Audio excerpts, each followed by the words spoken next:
เป็นสารณะที่เปิ้งของหมู่เฮาทั้งหลายขอกราบไหว้สาบุญญาปรมีธรรม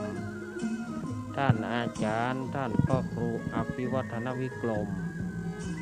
เจ้าอาวาสวัดปักทางเจริญดำเนินรายการเสียงธรรมแสงอรุณและรายการอู้จาภาษาธรรมพร้อมไปด้วยต่างท่านครูบาอาจารย์พระสงฆ์องค์สังฆเจ้าภิกษุสามเณรทุกรูปทุกองค์ที่ต้านได้เปิดวิทยุรับฟังอยู่ต่างวัดต่างว่าด้วยความเคารพอย่างสูงสุดยิ่งครับผมสวัสดีเจผู้ควบคุมเสียงและก็ขอแสดงความนับถือลุงหนานตัวเนอพร้อมกันนี้ขอเจริญพรผมขอกราบสวัสดีก้อยเสมียงเมืองกันนะครับผมขอกราบสวัสดีตุ๊ลุงนวลโคนลูกหล่อเอาเมืองกันนะครับผมขอกราบสวัสดีก็หลวงนางโอมเตชนาบ้านต้นหอเอาเมืองกันนะครับผมขอกราบสวัสดีแม่หลวงโดงบ้านต้นหอโดยนะครับผมขอกราบสวัสดีแม่หลวงโดงแมลงเด้อครับครับสวัสดีครับขอเจริญพรคณะสัตยาติโยมศรัทธาสาธุชนคนดีเฮาทุกท่าน มาแล้วเนอมาแล้วมาปะกันในรายการธรรมะเพื่อชุมชนตั้งสถานีวิทยุแห่งนี้อันมีสถานีวิทยุคลื่นพระพุทธศาสนาวัดฝ่ายหินตำบลสุเทพอำเภอเมืองจังหวัดเชียงใหม่โดยเมตตาปรมีธรรมของท่านอาจารย์ท่านพระครูสมุวิสุวัตวรกิจโจผู้อำนวยการสถานีวิทยุคลื่นพุทธศาสนาและเจ้าวาดวัดฝ่ายหินตำบลสุเทพอำเภอเมืองจังหวัดเชียงใหม่พร้อมไปในคลื่น 104.50 เมกะเฮิรตซ์แล้วก็สถานีวิทยุวัดพระบาทอุดมน้ำบ่อสาวาอำเภอฝางจังหวัดเชียงใหม่โดยเมตตาปรมีธรรมหลวงพ่อสุจิตานุรักษ์เจ้าวาดวัดพระบาทอุดมน้ำบ่อสาวาแล้วก็สถานีวิทยุห้วยตองซักเรดิโอ98.75 เมกะเฮิรตซ์โดยเมตตาธรรมหลวงพ่อวาปีวรมานิชแล้วท่านอาจารย์ชวริต ชัยวังโส สถานีวิทยุมนเสียงธรรม 106.25 เมกะเฮิรตซ์วัดปูผารามอำเภอแม่แจ่มเนาะ 100.25 นี่ก็ของอำเภอฝาง 106.25 นี่ก็เป็นสถานีวิทยุของวัดปูผารามอำเภอแม่แจ่มจังหวัดเชียงใหม่สถานีวิทยุบ้านทุ่งเรดิโอ 89.50 เมกะเฮิรตซ์สถานีวิทยุแม่ขจารโมเดิร์นเรดิโอโดยป้อน้อยส่วนแม่อนงพรหมมินทร์แล้วก็น้องเจ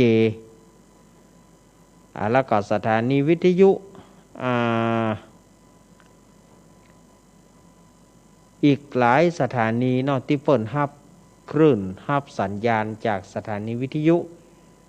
แห่งนี้นำไปสู่หน้าปัดวิทยุของสถาญาติโยมรายการนี้ก็โดยอาตมาภาพสามเณรรักปัญโยนันท์แห่งวัดสันเหมืองตำบลหนองล่อง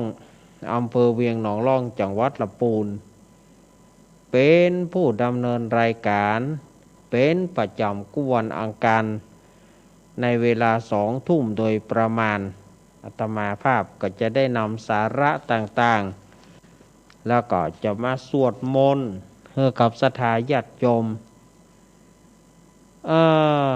อา อาตมาภาพก่อนอื่นอาตมาภาพขอขอบคุณอันนี้ละอ่อนขนาดละอ่อนยังฟังนะญาติโยมละอ่อนเปิ้นฟังอยู่อายุแค่5-6 ขวบแต่เปิ้นสนใจในเรื่องการสวดมนต์สนใจเรื่องน้ำมนต์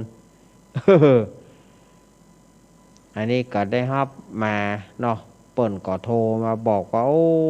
ละอ่อนบ้านต่อเมืองรังในเวียงเชียงใหม่ปุ่นนะขอบคุณท่านอาจารย์ท่านพระครูสมุวิสุวัตวรกิจโจนะครับเปิ้นรับสัญญาณแล้วขอบคุณครับขนาดละอ่อนอายุแค่5-6 ขวบเปิ้นสนใจว่าเรื่อง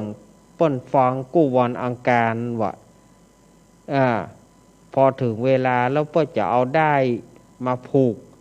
กับขวดน้ำมนต์เอาละไว้ที่หน้าปัดวิทยุเวลาไผเป็นหยังเนี่ยก็บอกว่าลุงเน้นลักเปิ้นสวดมนต์เปิ้นเอาน้ำมนต์ให้น้องน้องก็เอาไปให้เปิ้นกินว่าเปิ้นหายหลายคนละนะว่ะ แล้วก็เปิ้นสนใจจะฟังกู้วันอังการโอ้ขอบคุณน้องอย่างก็บ้านต่อเมืองรังอำเภอเมืองจังหวัดเชียงใหม่น้องพิมพ์น้องพิมพ์ละอ่อนบ้านต่อเมืองรังอำเภอเมืองจังหวัดเชียงใหม่ในเวียงเชียงใหม่นี่นะขอบคุณน้องพิมพ์ถ้าจะได้ช่วงหลวงลุงเปิดสายช่วงหลวงลุงเปิดสายก็โทรมาหาหลวงลุงขอไปสายแรกเนาะอันนี้ก็โมศรัทธาญาติโยมคนใหญ่เฮาก็ขอซิดละอ่อนเดี๋ยวก่อนเนาะละอ่อนน้องพิมพ์บ้านต่อเมืองรังอำเภอเมืองจังหวัดเชียงใหม่นี่นะเปิ้นฟังประจำว่าก็เดี๋ยวช่วงที่เปิดสายแรกขอไปสายน้องพิมพ์ก่อนแล้วกันเนาะคนใหญ่เฮาฟังเตือนขอซิดละอ่อนก่อนเนาะมาปะกันวันนี้เป็นวันอังคารที่22 มิถุนายนพุทธศักราช2564เดือน10เหนือนะเดือน10แรกนะเดือน10เหนือเดือน8ใต้ออกมานี่13ค่ำออกมานี่13ค่ำตามลักฉลกเสียงโจกยกย้ายเป็นวันเลิกดีใจอย่าปราบจมปูแต่มันไปตรงกับวันเสียมันไปตรงกับวันเสีย60เสียการวันเดียววันเลิกดีก็เลยสลุยมุยกุ้ยไปก็เลยสลุยมุยกุ้ยไปใจบ่ได้ว่าเลิกดีแต่มันไปอยู่กับวันเสียเนาะก็เลยบ่ดีไปนี่ก็แจ้งกับศรัทธาญาติโยมได้รับทราบกันก่อนที่จะได้อาตมาจะได้สวดมนต์สืบโหราจตาจะได้สืบโหราจตาจะได้ต่ออายุศรัทธาญาติโยมอาตมาก็ขอขอบคุณสะพานบุญของอาตมาแม่เพนขาวเตี้ยหญิงไทยหัวใจเพชรเนี่ยเปิ่นก็ได้เชิญชวนศรัทธาญาติโยมได้ทำบุญซื้อปูนซีเมนต์เชิญชวนบ้านใกล้เฮือนเคียงหัวระเบียงติดต่อกันก็ได้มา1,140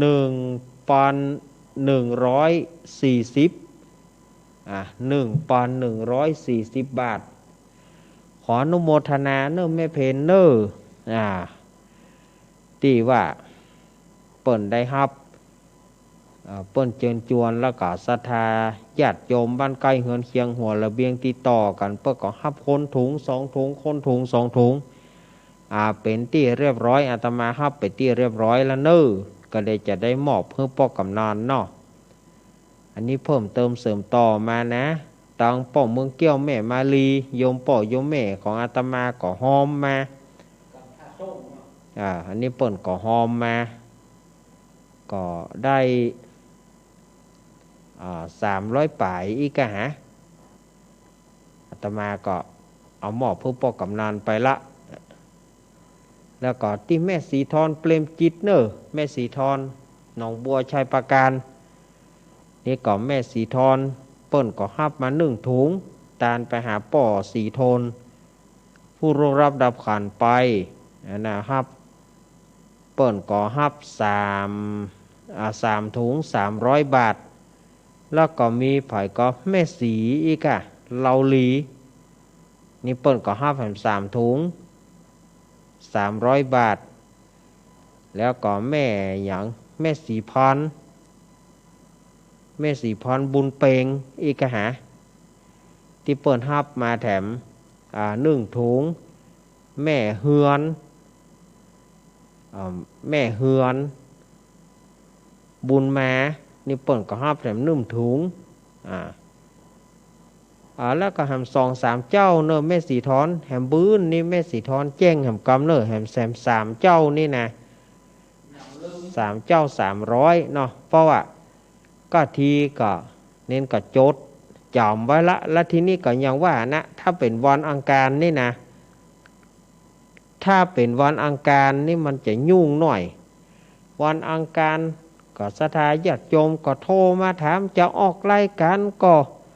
จะถ้าฟังเหี่ยมันวันอังคารนี่นะมันถึงหน้าแก่โทรศัพท์2 เบอร์เนี่ยมันก็เลยลืมชื่อเพิ่นไปเหี่ยแหมบื้นแม่สีทอนแจ้งหอยก็แหม3 เจ้านี่นะแหม3 เจ้านี่แม่สีทอนก็แจ้งแหมกำเนาะเพราะว่าถ้าวันอังคารนี่มันถึงยุ่งวันอังคารเนี่ยตั้งแต่ภาคบ่ายไปกำภาคบ่ายไปแล้วญาติโยมจะโทรหากันละจ้าละวันนี้จะไปออกรายการก็ตอบคนหนึ่งโทรมาตอบคนหนึ่งโทรมาบึดก็เข้าเบอร์ดีแท็กบึดก็เข้าเบอร์วันทูคอมันถ้าถึงวันอังคารมานะมันจะไปถ้าวันอังคารมาศรัทธาญาติโยมก็จะโทรถามกันแต่เนอมาก็ตอบคนหนึ่งก็ยังคนหนึ่งนี่มันก็เลยทำให้เขาบ่มีสมาธิในการจำเข้าก็แต่ว่าก็จำได้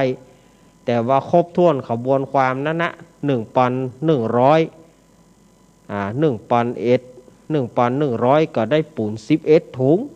แม่สีทอนนี่นะขอบคุณเนอะแล้วก็ที่เพิ่มเติมเสริมต่อมาแม่บุญปอนอุบคำโยมแม่ของอาตมาบ้านจ่างกระดาษนี่เปิ้นก็ฮับมาแถม2 ถุงอันนี้ยังไม่ได้แจ้งป้อกำนันเตื้อปอนผูกก่อนก็แจ้งป้อกำนันไปเนาะผูกฝากหอมไปก่อน ฝากว่าลูกเน้นหอมให้แม่กำเนิดหอมให้เปิ่นก่อนได้กะขึ้น104ศรัทธาญาติโยมก็เนี่ยเนอะถ้าไผจะหอมก็ยังได้อยู่เนอะศรัทธาญาติโยมถ้าไผอยากจะห่วมถึงก็ถ้าว่าศรัทธาญาติโยมจะหอมก็ถ้าว่าโซนใต้ก็ยังหอมที่แม่เพนได้อยู่เนอะยังหอมที่แม่เพนได้อยู่เนาะหรือว่าจะติดต่อการอาตมาแต่อาตมาบอกฮับหน้าไม้นะถ้าว่าเป็นปูนนี่นะอาตมาบอกฮับหน้าไม้อาตมาฮับหลังไม้เอา0892140135หรือว่า0837611775อาตมาจะฮับหลังไม้ปุ้นอาตมาบอกฮับหน้าไม้เนาะ เอาละบอมีอย่างละก้าเพื่อบ่ให้เป็นการเสียเวลาอาตมาก็จะได้สวดมนต์สืบโหราจาตาให้กับศรัทธาญาติโยมศรัทธาญาติโยมก็คงจะเกียมน้ำมนต์ไว้ละเนาะอ้าวศรัทธาญาติโยมต่อไปนี้ก็จะได้สวดมนต์เหียกรรมเอาศรัทธาญาติโยมเข้าม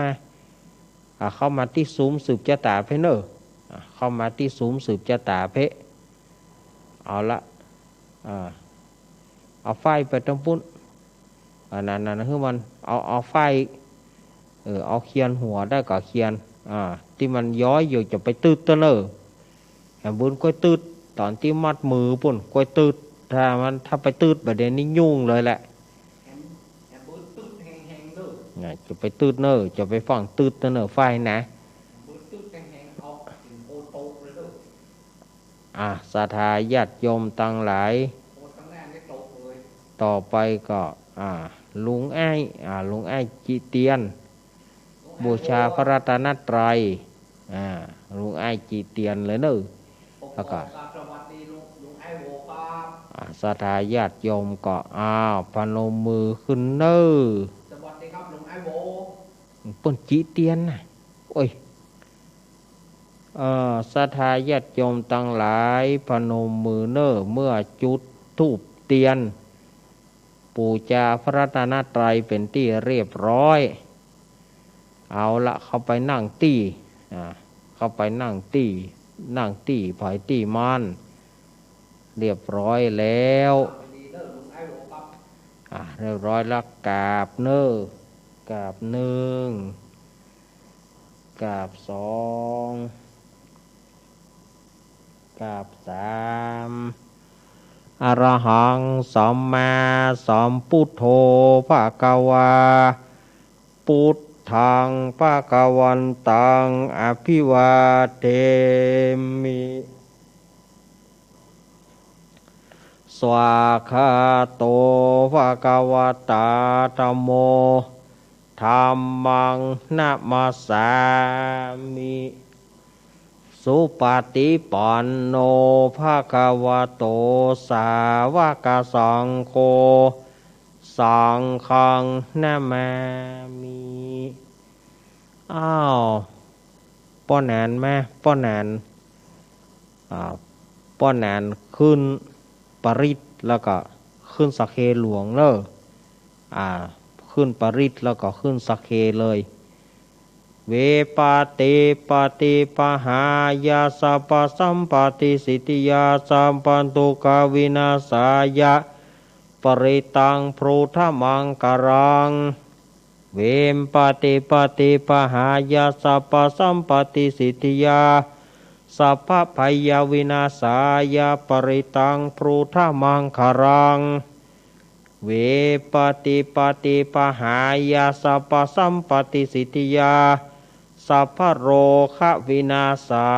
ยะปริตังพรูธมังกรังสักเก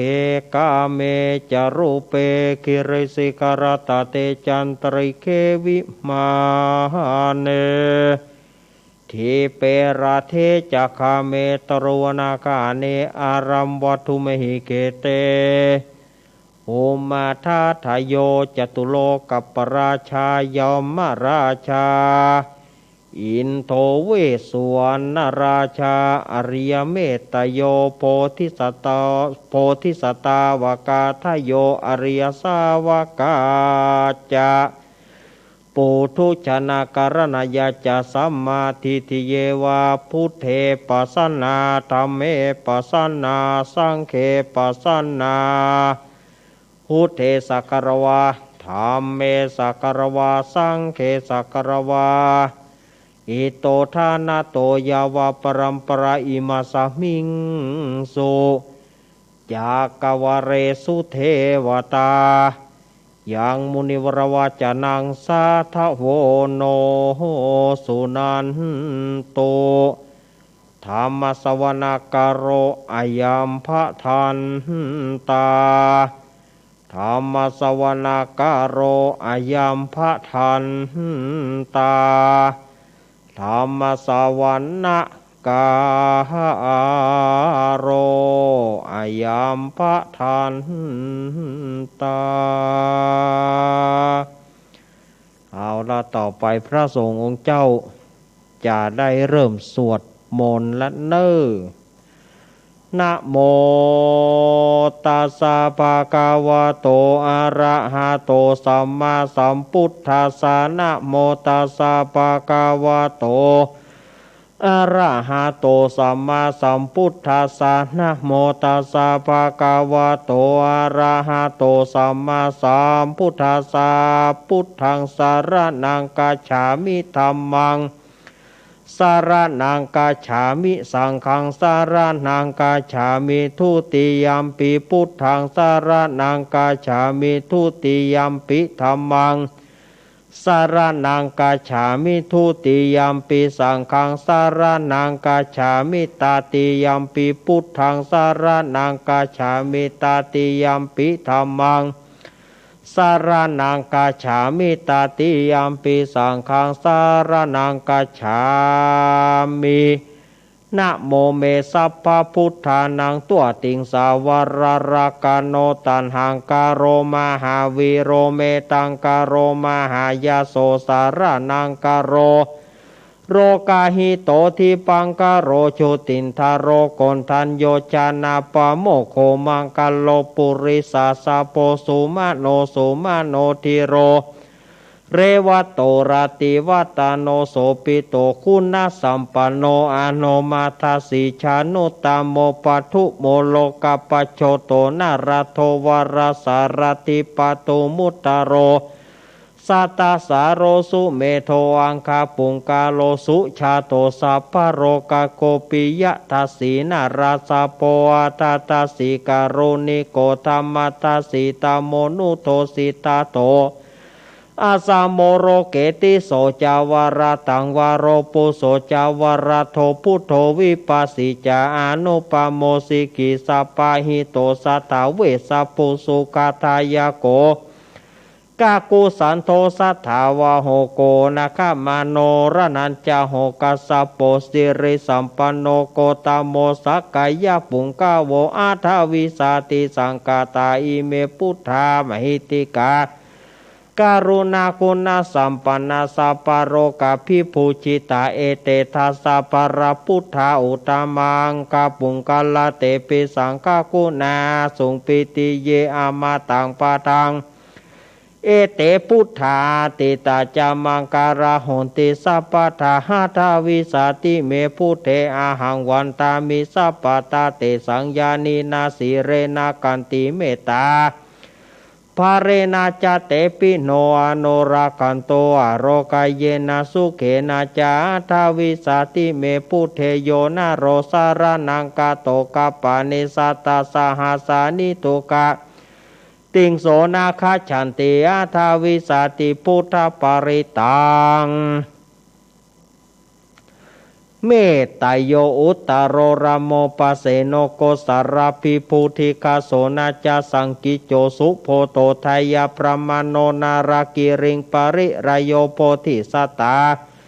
อิเมตาสาอนุกัมเมนะสัมโพธิงปาปุณิสันติอนาคาเตอันเยปัญจสัตตาธิรารัฐพยาการณสียุงอนุกัมเมนะ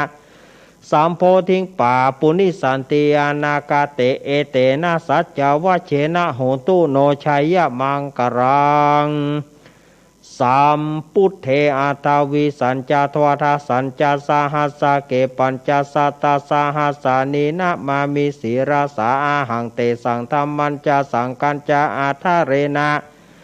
นามามิหังนามการานุภาเวนะหันตัวสเปอุปทาเวอเนกาอันตรายาปิวินาสันตุวเสสะโตสัมพุทเทปัญจปัญญาสัญจจตุวิสติสหัสสะเกทัสสะตาสหัสสานินะมามิสีราสาอาหังเตสังธรรมันจสังกัญจอาทาเรนะนะมามิหังนามการานุภาเวนะ หันตัวสัพเพอุปาทเวอเนกาอันตรายาปิวินาสันตุวเสสะโตสัมพุทเถนาวุธารสเตอัตถจตาลิสสหัสเกวิสติสัตตาสหัสานินามามิสีราสาหังเตสังธรรมันจะสังกันจะอาทาเรนานามามิหังนามการานุภาเวนะหันตัวสัพเพอุปาทเวอเนกาอันตรายาปิวินาสันตุวเสสะโต นะโมอะระหะโตสัมมาสัมพุทธัสสะมะเหสีโนนะโมอุตตมะธัมมัสสะสวากาตเสวะเตเนธามนะโมมหาสังฆัสสะปิวิสุทธาสีลาทิติโนนะโมมาตายารัตสารัตนันตายาสสาธุกังนะโมโอมากาติตัสสะตัสสะวัตถุตายาสปินะโมการะปะภาเวนะวิกาจันตุอุปัฏฐาวานะโมการานุภาเวนะสุวาทีหนตุสัพพทานาโมการาชเตเจนะวิธิมหิโหมิเตชวาสาสนาสัจจโรกัสสะพุทธิภวตุสัพพทาสาสนัมปิจโรกันจเทวรักกันตุสัพพทาสติงหนตุสุขิสัพเพปริวาเรหิอัตโนอเนคาโสมานาหนตุสหัสสะเพหิยติปิราจะโตวาโจระโตวามนุสโตวาอามานุสโตวาอากิโตวาอุทากาโตวาปิสัจจโตวาขานุกาโตวากันทากาโตวานาคาตาโตวาชนะปาทาโรกาโตวาอาสัทธรรมโตวาอาสันทิทิโตวาอาสัพปุริสโตวาจันทะอาทิหาสามิคาโคนากุกุลาอหิวิจิกามานิสัมปติปิอาจตารสะสุการมหิสายการากาสตินิวนานาปายโตวานานาโรกโตวานานาอุปัฏฐาวะโตวาอารักขังคันหันโตปาติฐานาโตปัฏฐายตถาคตาสัตตสะปรมิโยตัสสะอุปปรมิโยตัสสะปรมัตถปรมิโยปัญจมหาปาริจเขติโสจาริยปัจฉิมักภาเวกัปภาวะกันติงชาติงาปีนิกามานังปทานาจาริยังโพธิบัลลังเกมาราวิชัยยังสัพพัญยุตยานัปปติเวทังนาวโรโกตตาราธรรมเมติสัพเพปิเมพุทธกุเนอวาจิตวเวสาริยเตสุปาการันตเรสุติยามารติงปริตังการนโตอายสมานันทเถโรวิยาการุญญาจิตังอุปาทาเปตวะโกติงสัตตาสหัสเสสุจักวาเรสุเทวตายสานัมปติกันหันติยาจาเวสาริยัมปุเรโรกามานุสัตถุปิกาสัมปุตันทีวิธรรมปยังกิปมันตารธาเปสีปริตันตัมพนามะเห อาจุเตียนในบาทน้ำมนต์เนอะอาเสวนาจาภารานังปันทิตานาจาเสวนาปูจาจาปูจาเนยานังเอตามังการามุตตามังปฏิลูปเทสาวาโสจา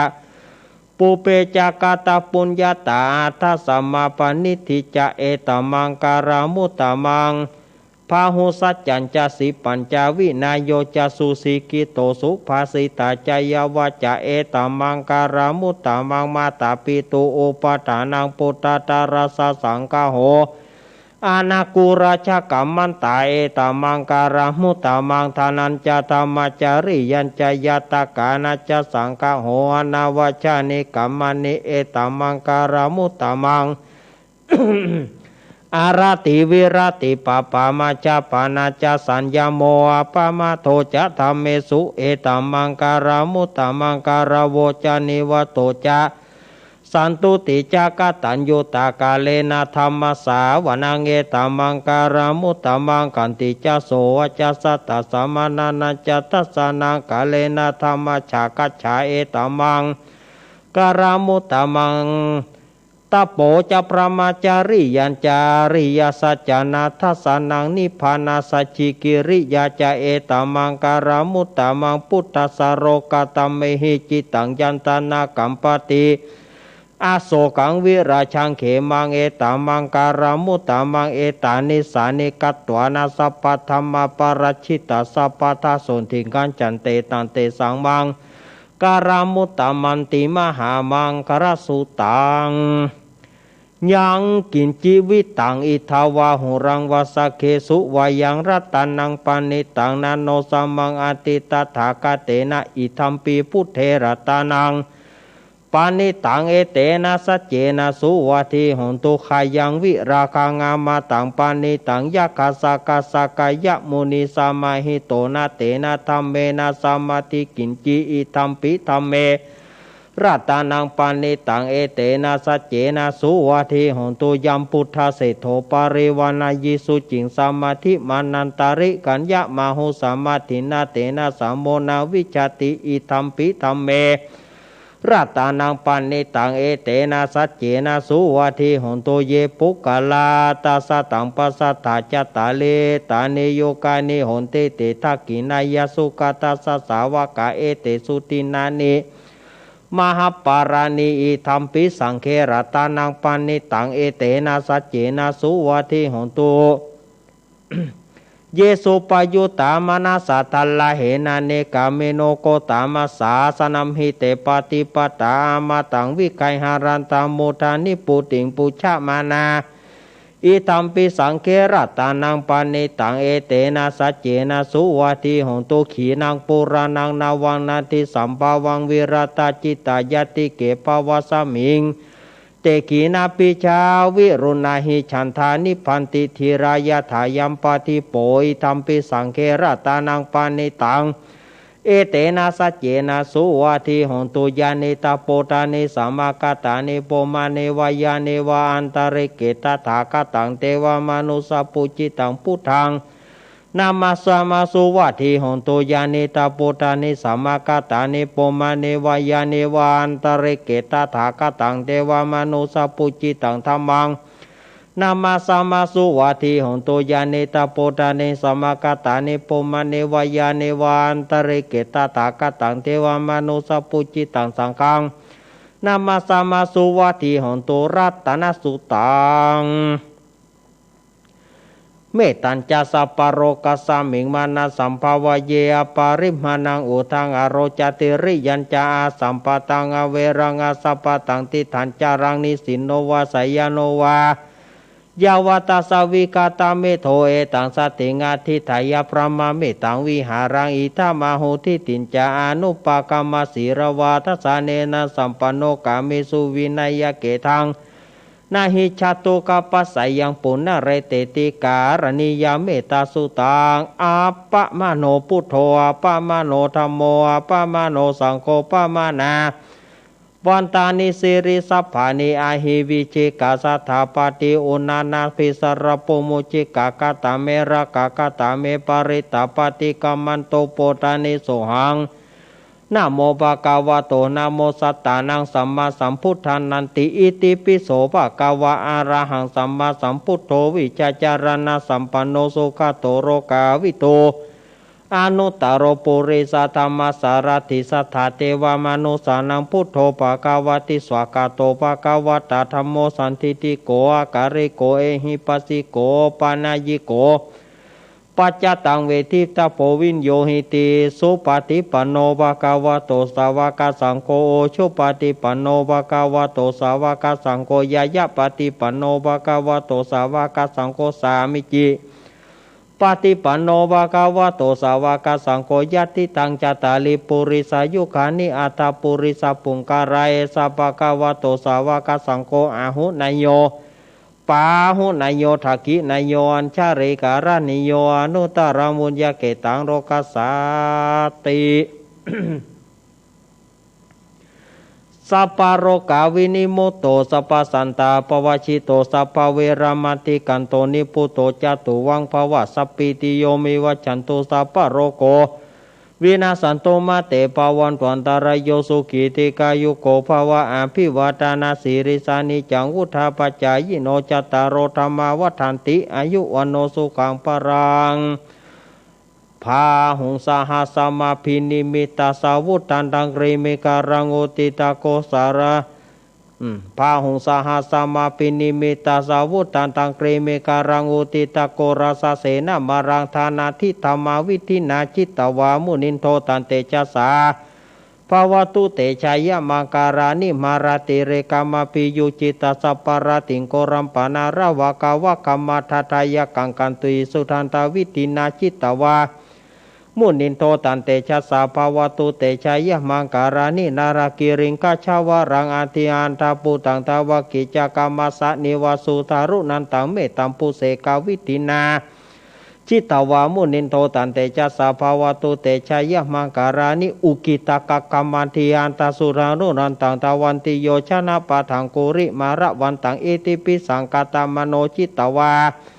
มุนินโทตันเตชะสาภาวตุเตชายะมังการานิกัตตวานาคันธามุตตรังเอวกปินิยจินจายะทุทวัจนังชยะกยะมันเชสันเตยะสุมาวิธินาจิตตวามุนินโทตันเตชะสาภาวตุเตชายะมังการานิสัจจังวิหายามติสัจจกวัฏเกตุงวัฏปิโรปิตมะนังอันติอันทบุตังปัญญาปฏิปชาริโตจิตตวามุนินโทตันเตชะสาภาวตุเตชายะมังการานินันโทปานันทโพจคังวิภูทังมหิทิงพุทเถนะเตระบุจเกนะธรรมปยันโตอิทูปเทสาวิตินาจิตตวามุนินโทตันเตชะสาภาวตุเตชายะมังการานิทุกหาทิทิปุจเกนะสุทหาทังพระมังวิสุติจุติมิติภากาพิธานังยานากาเทนาวิธินาจิตตวามุนินโทตันเตชะสาภาวตุเตชายะมังการานิเอตาปิพุทธชัยมังการะอัตถกถาโยวจโนตินะติเนสารเตมตันทีตวานานิกาวิวิธานิจุปัทวานิโมขังสุขังอธิกามายานาโรสาปัญโยโพชังโคสติสังกาโตตัมมานังวิจโยตถาวิริยัมปิติปัสสธิโพชังกาจัตตถาปเรสมาตุเปกาโพชังกาสัตเตเตสัพพัทธสีนามุนินาสมัทากตาภาวิตาปาหุริกตาสังวัตติอาปิญญาญานิปานายาจะโพธิยาเอเตนะสัจจวะเชนะโสทิเตหนตุสัพพทาเอกัสสมิงสัมมาเยนะโทโมกาลานันจักกัสสปังกิลเนทุกิเตทิสวาโพชังเคสตะเทสยิเตจตังอภินันทิตัวโรกามุจิงสุตังคเนเอเตนะสัจจาวะเชนะโสทิเตหนตุสัพพทาเอกะธาธรรมราชาปิเครัญเยนะพิปิลิโตจุนทัตเถเรนะตันเยวะพนาเปตวานาสาตารังสัมโมทิตวาจะอาภาธาตัมหาวุฒาสิธานาโสเอเตนะสัจจาวะเชนะโสทิเตหนตุสัพพทาปายนาเตจะอาทภาธาปายนาเตจะอาภาธาตินานัมปิมเหสีนังมหาหตะกิเลสวะปตานุปฏิธรรมตังเอเตนะสัจจวะเชนะโสทิเตหนตุสัพพทายันตุนิมิตังอวะมังการัญจะโยจามานาโปสกุณาสัสโตปปะกะโหสุสุปินังอาการตังพุทธานุภาเวนะวินาสัมมินตุยันตุนิมิตังอวะมังการัญจะโยจามานาโปสกุณาสัสโตปปะกะโหทุสุปินังอาการตังธรรมานุภาเวนะวินาสัมมินตุยันตุนิมิตังอวะมังการัญจะโยจามานาโปสกุณาสัสโตปปะกะโหสุสุปินังอาการตังสังฆานุภาเวนะวินาสัมมินตุมหาการุณิโกนาโทหิตายาสัพปานินางปุริตาปารมีสัมปัมปันโตสัมโพธิมุตตมังเอเตนะสัจจวะเจนะโหตุเตชยมังการังชายันโตโพธิยามุเรสกายานังนันทิวัตโนเอวังตวงวิจโยหิจยสุชยมังกะเลอปารจิตปรังเกสิเสปตวิปุกะเลอาภิเสเกสัพพพุทธนากัปปะโตปโมตเตสุนักตังสุมังการังสุภปตังสุติตังสุกาโนโสโมโหตุจสุยิทังพระมจาริสุปัฏกินังกายกัมมังวาจากัมมังปัฏกินังปัฏกินังมโนกัมมังปณิทิเตปัฏกินาปัฏกินาเนกตวานารพันธเตปัฏกิเนโสอัตราโทสุกิโตวิรุณโหพุทธศาสเนโรโกสุกิโตหิสาสเปยติปิสาอัตราธาสุกิตาวิรุณหาพุทธศาสเนโรกาสุกิตาหิสาสเปยติปิเตอัตราธาสุกิตาวิรุณหาพุทธศาสเนโรกาสุกิตาทะสาสเปยติปิ นัตถิเมสารนังอัญญังพุทโธเมสารนังวาราเตนะสัจวะเจนะหนตุเตชัยยะมังการังนัตถิเมสารนังอัญญังธัมโมเมสารนังวารังเอเตนะสัจวะเจนะหนตุเตชัยยะมังการังนัตถิเมสารนังอัญญังสังโฆเมสารนังวารังเอเตนะสัจวะเจนะหนตุเตชัยยะมังการังยังกินจิระตานังโลเกวิชติวิวิตาปุถุรตานังพุทธสามังนาทิตัสสมาโสถิงภวันตุเตยังกินจิระตานังโลเกวิชติวิวิตาปุถุรตานัง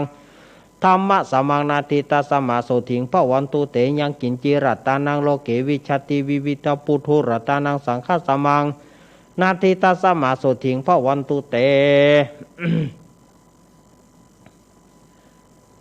โอมติปะสหมังสับดาบเทียนก้าวัดวาลุกเป็นเปียวไฟสาลีกันใจกูเทียนนี้ปราบเมืองผีมากู้ดาวบ่หูกี้เจนเต้าปราบกินมา101ภาษากูก็ปราบได้ใต้ปืนฟ้าเหนือหน้าแผ่นดินเกาลิ้นกูเป็นน้ำเกากลางกูก็เป็นแม่น้ำใหญ่กูจักออกไปท่วมหัวผีตาย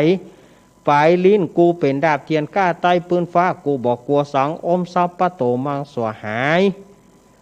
โอมเป็ดจะลำแผ่นดินดำไหวว่าสายตาผีขาดกับหนีละคนดีกูเอาไว้นี่อย่าได้เอาไปตัวหมูสูต้านตั้งผีมารและผีเข็น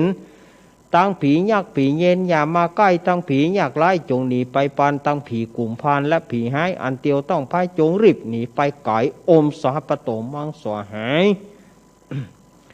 สาธุสาธุสาธุพระปัญญาปารมี30ทัศสาธุสาธุพระปัญญาปารมีวัดแวดล้อมวิริยะปารมีอ้อมระวังดีศีลปารมีบางหอกดาบเมตตาปารมีผ่าแป้ตังปืนตานะปารมีฮือเป็นปืนตังต่ออุเบกขาปารมีฮือก่อเป็นเวียงสัจจะปารมีแวดระวังดีเป็นไม้ใต้กันตีปารมีกลายเป็นหอกดาบปังหน้าไม้และปืนไฟอาทิตฐานาปารมีพันดาบไปทุกแห่งแข่งแข่งแรงแรงปราบฝูงหมู่มารผีสางไปเปรบตุตวีปบตีปังไปนี้แม่ธรณีอาสัจจันโซเสมือนพันอยู่ข้างน้ำแน่นักตีนองกวางต่อกวางแตกตีฟองนานองนานอกกลายเป็นข้าวตอกดอกไม้ถวายปู่จาปาเกียวเก่นทัศตันพระพุทธทางเลยจงมาไผ่โพดอนุญาตโตดโปรดปู่กาแต่ดีลี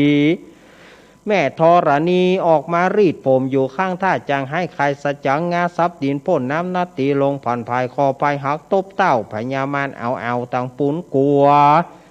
ยกมือขึ้นทูลหัวใส่ก้าวว่าผู้ข้านี้ชื่อว่าลูกศิษย์พระพุทธเจ้าตนมีบุญสมปานอันมากนักพระพุทธเจ้าจึงจะตั้งปัญญาปรมี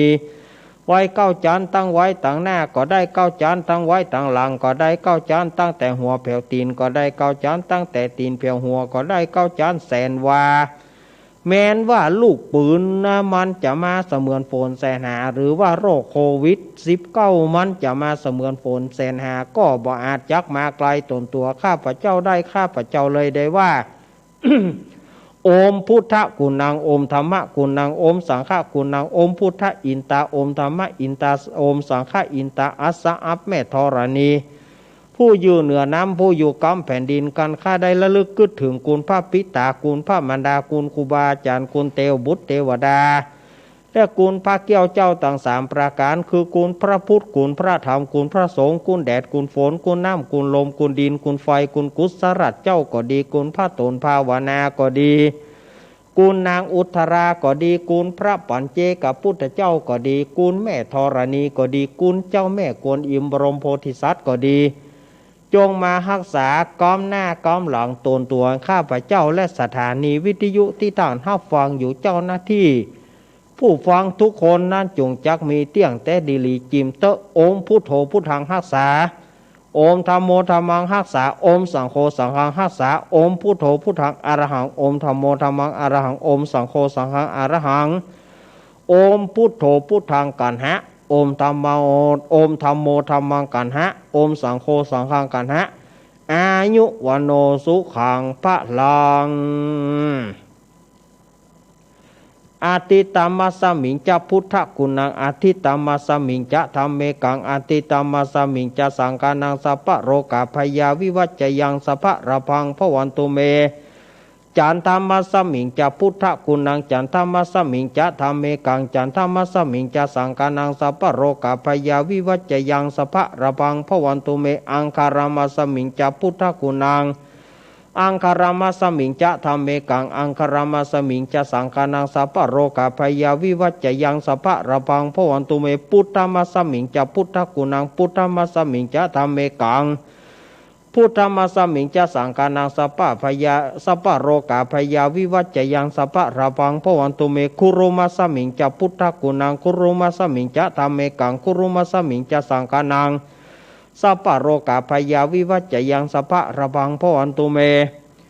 สุขามัสสมิงจะพุทธกุณังสุขามัสสมิงจะธรรมเมกังสุขามัสสมิงจะสังฆานังสัพพะโรกาพยาวิวัจจยัง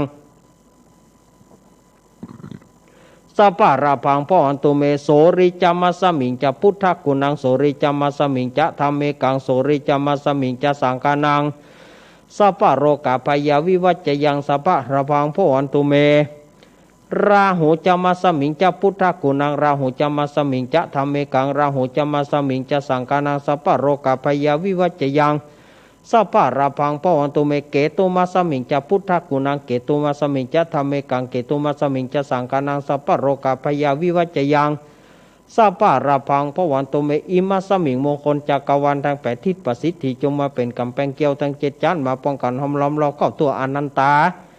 ราจะเสมานาเกเตสมันตาสตโยจนะสัสตาสหัสานิพุทธจารปริเกเตระขันตุสุรขันตุอิมัสสมิง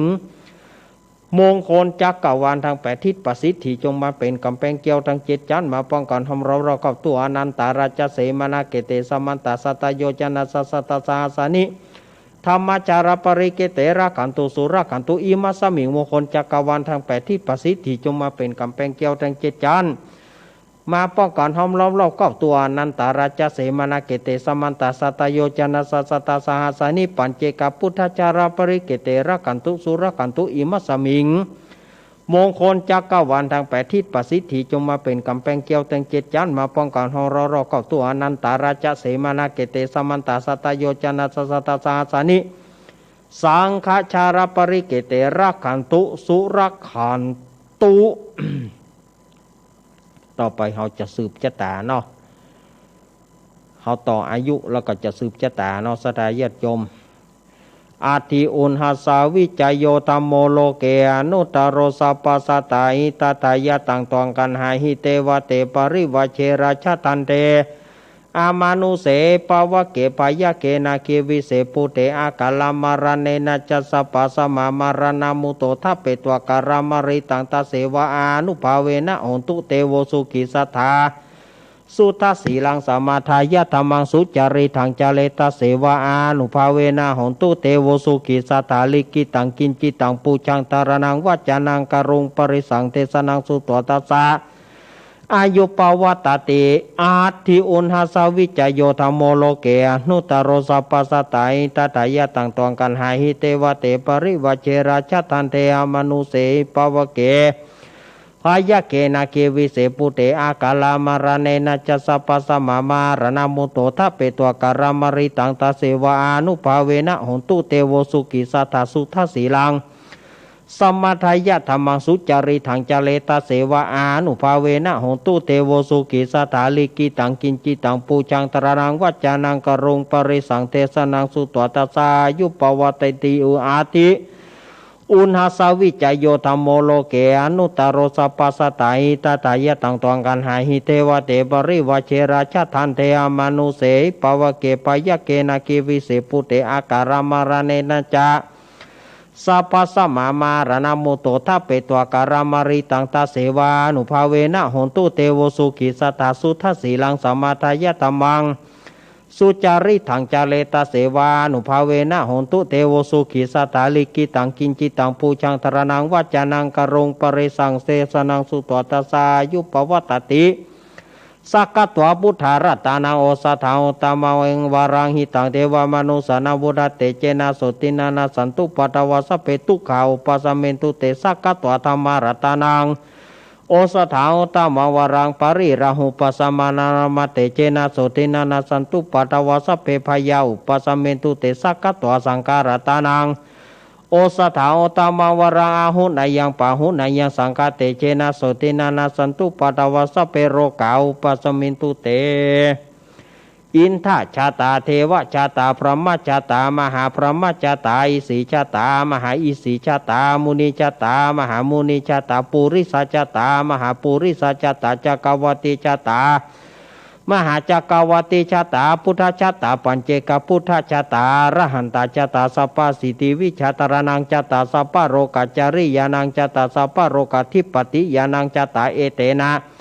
สัจวะเชนะตุยหังสุวัติหงตุตุยหังสหายะโอมนะโมพุทธัสสะโอมนะโมธัมมัสสะโอมนะโมสังฆัสสะสยะทิทังโห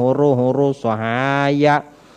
อินทชาตาเทวชาตาพรหมชาตามหาพรหมชาตาอิสีชาตามหาอิสีชาตามุนีชาตามหามุนีชาตาปุริสชาตามหาปุริสชาตาจักรวติชาตามหาจักรวติชาตาพุทธชาตาปัญเจกพุทธชาตาระหันตชาตาสัพพสิทธิวิชาตระนังชาตาสัพพโรกัจจริยานังชาตาสัพพโรกัทิปติยานังชาตาเอเตนะสัจวะเชนะตุยหังสุวัติหงตุตุยหังสหายะโอมนะโมพุทธัสสะโอมนะโมธัมมัสสะโอมนะโมสังฆัสสะสยะทิทังโหรุสหายะอินทชาตาเทวชาตาพรหมชาตามหาพรหมชาตาอิสีชาตามหาอิสีชาตามุนีชาตามหามุนีชาตาปุริสชาตามหาปุริสชาตาจักรวติชาตามหาจักรวติชาตาพุทธชาตาปัญเจกพุทธชาตาระหันตชาตาสัพพสิทธิวิชาตระนังชาตาสัพพโรกัจจริยานังชาตาสัพพโรกัทิปติยานังชาตาเอเตนะสัจวะเชนะตุยังสุวัติหงตุตุหังสหายะโอมนะโมพุทธัสสะโอมนะโมธัมมัสสะโอมนะโมสังฆัสสะสยะทิทังโหรุสหายะพุทโธมังกาลสัมพุทโธสัมพุทโธทิปทุตธโมพุทธมังกาละมากามาสปทุขาปมุญจเลธรรมโมมังกาลสัมพุทโธคัมภิโลทุทโสอนุง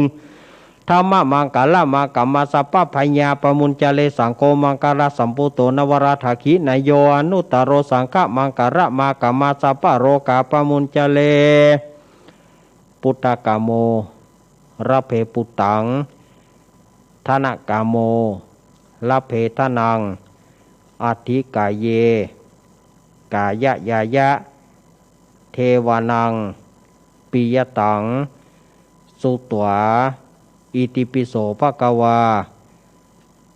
ยมราชาโนท้าวเวสสุวรรณโนมรณังสุขังอรหังสุขโตนะโมพุทธายะ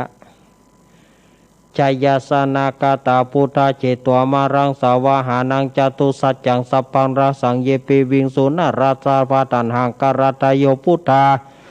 อาทาวิสตินายกาสัพเพปฏิติตาไมหังมัทเกเตมุนิสารสีเสปฏิติโตไมหังพุทโธธัมโมทวิโรจเนสังโฆปฏิติโตไมหังอุเรสะปะกุณาคารโรหาทาเยเมอนุรุโธสารีบุโตจะทักกิเนโกนทันโยปิติปากาสมิงโมการโนจวามะเกทักกิเนสาวะเนไมหังอาสุงานันตาราหุโรกัสสะโปจามหานะโมอุปาสงบามาโสตะเกเกสันเตปิติปากาสมิงสุริโยวะปะพังกโรนิสินโนสิริสัมปันโนโสปิโตมุนิปุงกาวกุมาลกัสสะโปเทโรมเหสิจิตวัตโกโสไมหาวาตาเนเนจังปฏิทัสสิกุณาคารปุโนอังคุลิมาโรจาอุบารินันทสีวริเถระปัญจาอิเมชาตานารเตเตระกามามาเสสสิติมหาเถราวิจิตาชินสาวกาเอเตสิติมหาเถราจิตะวันโตชิโนราสาจารันตสีระเตเจนะอังกัมมังเกสุสันติตารัตตานังปุระโตอสิทกิเนเมตสุตกังทัชฌังปัจจโตอสิวะเมอังคุลิมาลากังกันทโมระปริตัญจาตานาติยสุตกากาเสชาทานังอาสิเสสะปะกาลาสันติตาชินานาวาราสังยุตตสัตตปะการรังกตาวตาปิตาทิสัญจตาปายราชันตุปัตวาเสสาวินายังยันตุอนันตชินาเตชะสาวสโตเมสกิเจนะสัทธาสัมพุทธปัญชเรชินะปัญชรามัชชัมหิวิหารันตังมหิตเรสัทธาปริตุมัง สัพเพเตมหาปุริสาสะภัยเจวะมันโตสุกุโตสุระโคชินานุภาเวนะชิตุปัฏฐาวธรรมานุภาเวนะชิตาริสังโฆสังฆานุภาเวนะชิตันตรายโยสัทธามานุภาวะปริโตจารามิชินปัญชเรติสัพพพุทธานุภาเวนะสัพพธรรมานุภาเวนะสัพพสังฆานุภาเวนะพุทธรัตตานังธรรมรัตตานังสังฆรัตตานังตินังรัตตานังอนุภาเวนะจตุสาจตุรสิติสหัสธรรมขันธานุภาเวนะปิตากตายานุภาเวนะชินสาวกานุภาเวนะสัพเพเตโรกาสัพเพเตพยาสัพเพเตอันตรายาสัพเพเตอุปัฏฐวาสัพเพเตทุนิมิตาสัพเพเตอวะมังการาวินาสันตุอายุวัฏโกธานวัฏโกสิริวัฏโกยัสสวัฏโกปรวัฏโกวันวัฏโกสุขวัฏโกโหตุสัพพทาทุกโรกาปยาเวรโสกาสันตุจุปัฏฐวาเนกาอันตรายปิวินาศสันตุจะเตจะสาจยสิทธิฐานังราพังสุธีภาคยังสุขังปรังสิริอายุจวันโนจะโพคังวุฒิจะยัสสวาสัตตวาสาจะอายุจะชีวสิทธิพวันตุเตทุกปัตตาจะเนทุกขาพยาปัตตาจะเนปัญญาโสกปัตตาจะเนโสกาหนตุสัพเพปิปานิโนเอตวตาจามเหหิสัมปตังวุญญาสัมปตังสัพเพเทวานุโมทันตุสัพพสัมปติสิทธิยาทานังทะทันตุสัทไถยสิรรากตุสัพพตาภาวนาปิรตาหนตุขจันตุเตวตากตาสัพเพพุทธาปรปัตตาปเจกานันจยังพรังอรหันตานาจเตเจนาระขังวันตามิสัพพโสภวตุสัพพมังการรากตุสัพพเทวตาสัพพพุทธานุภเวนะสัทธาโสทิงพวันตุเตพวตุสัพพมังการรากันตุสัพพเทวตาสัพพธรรมานุภาเวนะสัทธาโสทิงพวันตุเตพวตุสัพพมังการรากันตุสัพพเทวตา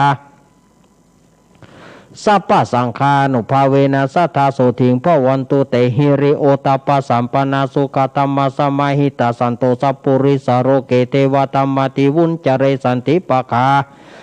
อปัตตานาสันติปทาวจนามตาปิตาจนิกันตาจตเวทะปฏิกามะนาคาตายาคาปุตตานังปปะกหานิวารณปริตสานุภาเวนะหันตัวเตสังอุปัตเวนะกตายาคาปุตตานังปปะกหานิวารณปริตสานุภาเวนะหันตัวเตสังอุปัตเวนะกตายาคาปุตตานังปปะกหานิวารณปริตสานุภาเวนะหันตัวเตสังอุปัตเวอโรกายาปารมาราภาสันทุติปารมังตานังวิสาสัมปารมายตินิปานังปารมังสุขังหนึ่งกาบสองกาบสามเอาแล้วสถาญาติโยมตั้งหลายเฮ้ยอาตมาก็ได้สวดมนต์สืบโหราจาตาเป็นที่เรียบร้อยเอ้าศรัทธาญาติโยมเอาตืดไฟมาตืดไฟแล้วขยับเข้ามาถ้ามันบ่ปอก็ถ้ามันบ่ปอก็ตั้งหน้ามัดมือแล้วออกไปมัดมือแล้วการออกไปแล้วก็แถวไม้เข้ามาถ้ามันบ่เสี่ยงนะถ้ามันเสี่ยงก็ขยับก็เข้ามาถ้ามันบ่เสี่ยงก็ตั้งแถวหน้ามัดมือก่อนมัดมือแล้วก็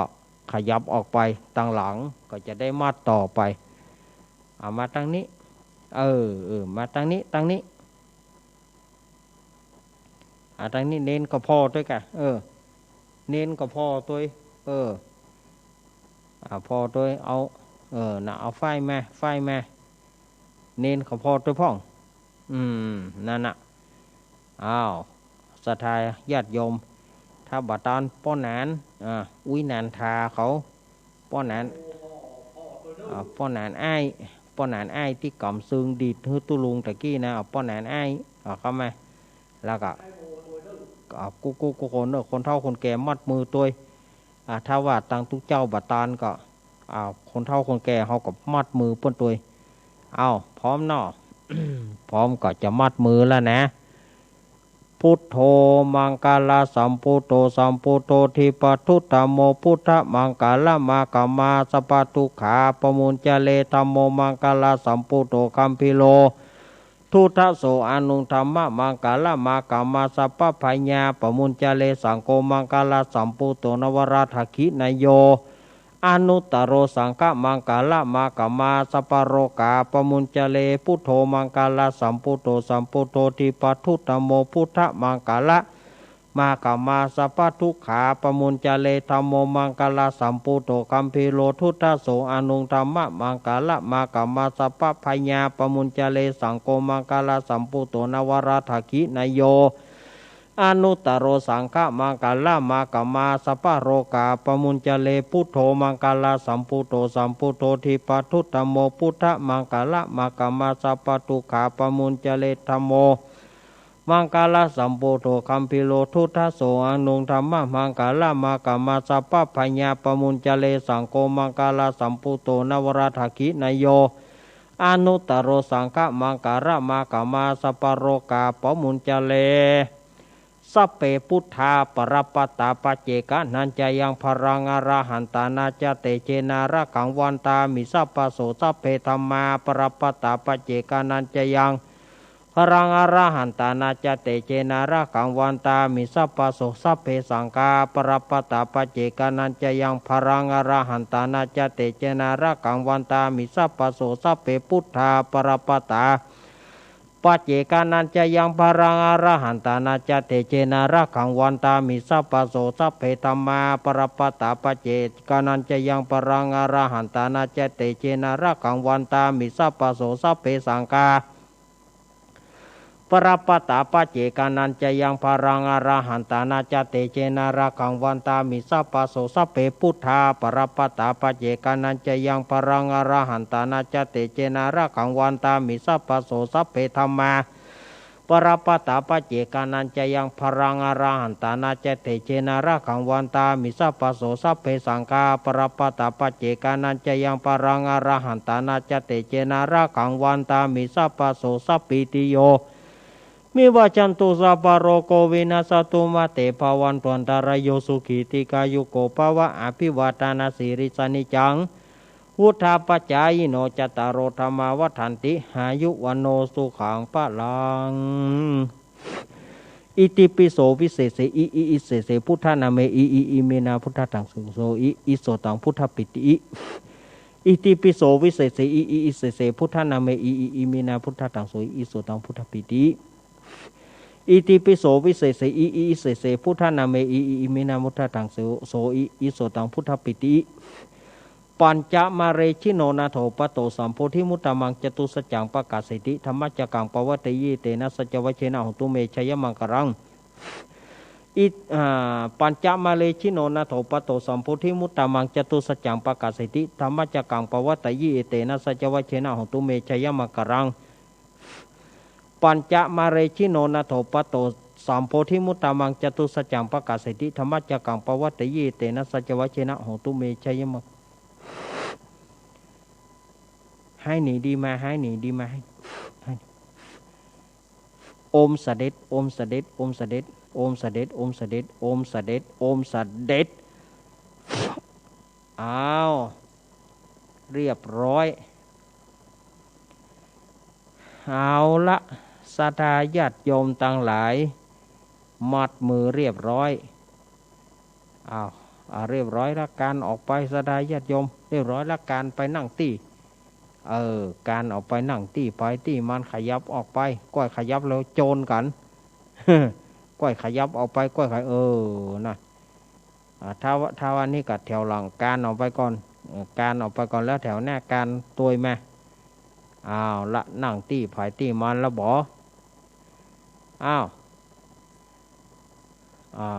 เจสลุงพร้อมยังไปละลุงอ้ายเอาไปป้อนนานลุงอ้ายเอาไปป้อนนานทาเอาไป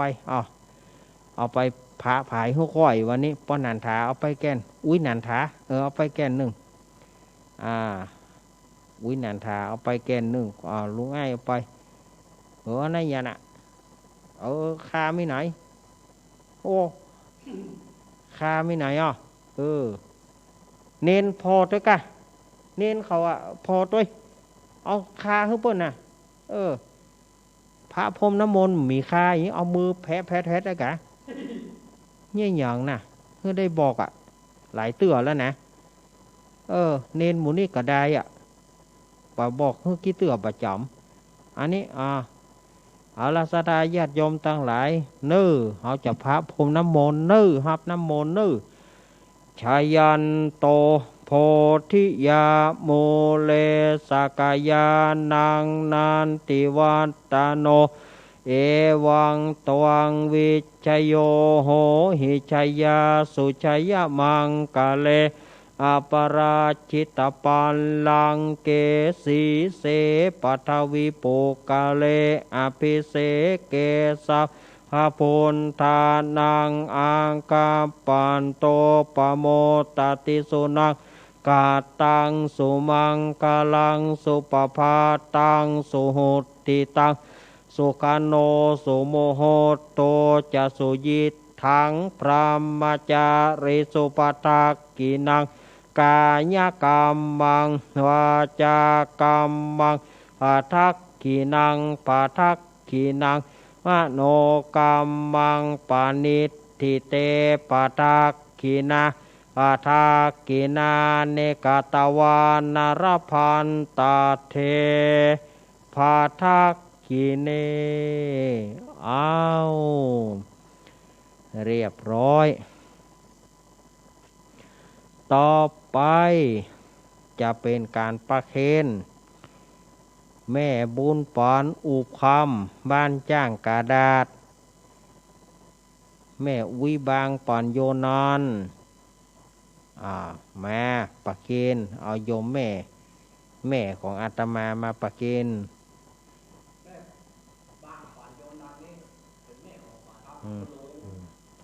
แม่ของเนนนะกะเอาละแล้วก็มาเนอะแม่บุญปอนเกณฑ์ได้ก่อเข้ามาได้ก่อเข้ามาได้เกณฑ์เนนเอาผ้าอุตาครับเอาผ้าอุตาน่ะ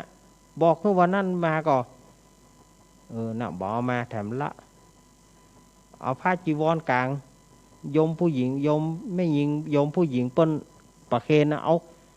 อาจีวรกลางนี่ฮือได้ด่านะเอากลางเนี้ยอีกกับลูกเขยเนี่ยเอากลางเนี่ยเนี่ยบ้าสุมาเตอะกลางงั้นนั่นเน้นนี่เอาผ้ามาก็เปิ้งเอาผ้ามาก็เอาไปยองอย่าอุ้มลูกกระตึงขึ้นกะตึงกะน่าเอากลางครับเปิ้นจะได้ประเคนป้อโสมศักดิ์ขาวเตี้ยมาป้อศักดิ์มาป้อสมศักดิ์ขาวเตี้ยมาประเคนป้อศักดิ์เกณฑ์ท่านเกณฑ์แล้วเนาะป้อศักดิ์แตนแม่เพนจับมาหยาดแม่เพนเกาะไหลป้อศักดิ์ก็ได้แม่เพนเกาะไหลป้อศักดิ์ท่านนะสาธุน่ะป้อเมืองเกี้ยวกันทาส้มมาป้อเมืองเกี้ยวแม่มาลีนางสาวไซฝนมาถึง3แม่ลูกมาป้อเมืองเกณฑ์แม่ลีแตะแขนโยมน้องแตะแม่หำกำประเคนแล้วก็ศรัทธาญาติโยมที่เปิ่นเป็นเจ้าฝาแม่อุ้ยสุเกี้ยวแม่อุ้ยสุเกี้ยวแม่อุ้ยสุเกี้ยวสอนศรีนุสรป้อเจิญแม่จันนวลกันทมูลแม่สีทรเปรมจิตมาป้อบุญศรียานะอำเภอสันทรายมาอำเภอฝางมาป้อบุญศรียานะออกไปข้ามอย่างสันทรายพุ่นเนาะป้อบุญศรียานะป้อน้อยผลวันนี้มาก่อยป้อน้อยผลมาแม่จันฟองละมาแม่กองแรงมาอันนี้แม่โสมวังเหนือโสมโสมงามมา แม่จันสมแม่สาวแม่อายมาโยมปี้พิสมัยมาลุงนุยสว่างเมฆมากำนันนุย ลุงนุยสว่างเมฆสันติธรรมมาประเคนเลยประเคนเลยเอาละนอกนั้นก็แตะกันมาต่อแถวต่อแถวต่อแถวต่อแถวต่อแถวต่อแถวกันมาต่อแถวกันมาต่อแถวกันมาแม่ยังก็โอ้แม่พลอยสุริยะหมอแม่พลอยก็แม่พลอยบ่ได้เกณฑ์เอามาแม่พลอยมาแม่ปานีมอมาแม่ปานีมอมาป่อน้อยบุญปอนมโนครมาป่อน้อยมาป่อน้อยประเคนโอ้วันนี้นี่เจ้าสถานักเนอขอเวลาเนอเจ้าภาพคนใดก็ให้เกณฑ์เฮ้ยคนใดก็ว่าโอ้อีป้อบะมีชื่อซะเตื้อมาไผบะมีชื่อมาเลยเกณฑ์เลยนั่นก็มันจำนวนตู้เจ้าครบแล้วนี่แต่สั่งเหลือเอาสั่งเหลือนายเกณฑ์ไปบ่ต้องให้เหลือเกณฑ์ไปเลยนั่นเอาเกณฑ์เกณฑ์ให้เสี่ยงเอาละตึกอะไรกับแบกบะแปะละวันนี้แบกบะแปะละวันเนี้ยแบกมือบะแปะละ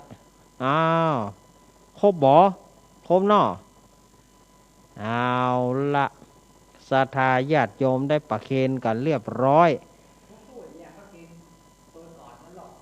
ผู้ช่วยนึกสมใจนึกบางลำพูเอามาตั้งคลื่น104แม่พรปลาเศร้ามายายพรร้องงัวแดงมาโอ้วันนี้สั่งเหลือเฮ้ย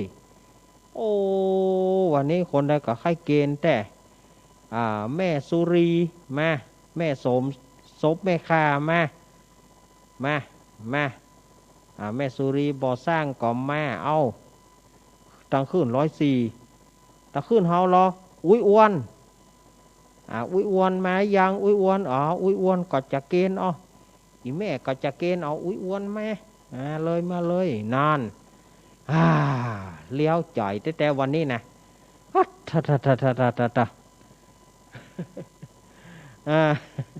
โอ้วันนี้กูดูศรัทธาญาติโยมห่วมจะทำบุญกันนักทำบุญกันหลายเอาเกณฑ์มาบอกว่าลำปางก็จะเกณฑ์แม่แสงทองบ้านปางก็มากะแม่แสงทองมาบ้านปางแม่เจนจีลาโอ้ผาเยาก็จะเกณฑ์มานั่นแน่พร้อมแล้วบ่พร้อมแล้วเฮาสงบใจกำเดียวนอสงบจิตสงบใจกำเดียวหมอกจังพับหูงูแลบลิ้นเอาอานิสงส์เนาะเสียเวลาน้อยจังมันตึกลากับเปิดสายน้อยเป็นอย่างศรัทธาญาติโยมสงบใจกำเดียวแป๊บเดียวแต่วิทยุบดับเนอะวิทยุก็ยังคงเดิมนะแต่ว่าเสียงมันจะขาดไปกำก็คือว่าอาตมาขอแผ่นั่งสงบใจแป๊บเดียวเนอะ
ป้อแกนป้อแกนปากตังเจริญของเฮานี่บอกว่าป้อแกนบ่ได้เกณฑ์น้อยใจอกมาป้อแกนมาบ่ได้เกณฑ์สักคำตะกี้เนาะมาป้อแกนศักดิ์สอนนรสิงห์นี่มาว่าชื่อป้อแกนป้อมมีเต้เปิ้นนี่ว่าบ้านใกล้แต่อีว่ะมาป้อแกนมาลุงด้วงมาวิยาวัจกรลุงด้วงมาลุงด้วงนั่นลุงด้วงก็บ่ได้เกณฑ์เตื้อขันไล่จะบ่ฮื้อข้ามไปเหนื่อยหรอลุงด้วงว่าหันไล่จะเกิดปากตางบ่มีชื่อลุงด้วงได้เกณฑ์นี่นะเรียบร้อยพี่นานปูจานเฮาพี่นานก็บ่ได้เกณฑ์เตื้อพี่นานปูจานเฮาพี่นานก็เกณฑ์ตัวอีกะสาธุสาธุเอาละศรัทธาญาติโยมเนาะเพราะว่าเปิ้นบ่ได้เกณฑ์แต่กะไก่บ้านพ่อหลวงเนาะมาพ่อหลวงมาเอาท่านสุดท้ายเนอะท่านสุดท้ายต่อไปจะเอาปอนละศรัทธาญาติโยมก็ได้เกณฑ์กันเรียบร้อยเนาะแผ่เมตตาเหตุกรรมเนาะด้วยผลบุญนี้ข้าพเจ้าทั้งหลายขอแผ่ให้กับตนตัวข้าพเจ้าให้ตนตัวข้าพเจ้าได้มีแต่ความสุขอย่าได้มีทุกข์อย่าได้มีความทุกข์กายทุกข์ใจแถมปุ้นแถมส่วนหนึ่งจักแผ่บุญกุศลมวลปู่นี้ไปหาปิตามารดาพ่อแม่ตั้งเท่าแก่สัพพทวงศาญาติกาญาติมิตรพี่น้องอันได้ร่วงรับตาขันไปและยังมีชีวิตอยู่ก็ดี แถมปุ้นแถมส่วนหนึ่งจะแผ่ไปถึงเทวบุตรเทวดาทั้งหลายสวาพ่อบ้านพ่อเมืองเสื้อต่งเสื้อนาเสื้อป่าเสื้อเขาเสื้อห้วยเสื้อดอยพระภูมิเจ้าตี้เจ้ากรุงพารีเจ้ากรรมนายเวรแม่ธรณีแม่คงคาแม่โพศพยังบ่เต้าแต่นานแถมปุ้นแถมส่วนหนึ่งจักแผ่ไปถึงบรรดาสัตว์ทั้งหลายปานะทั้งหลาย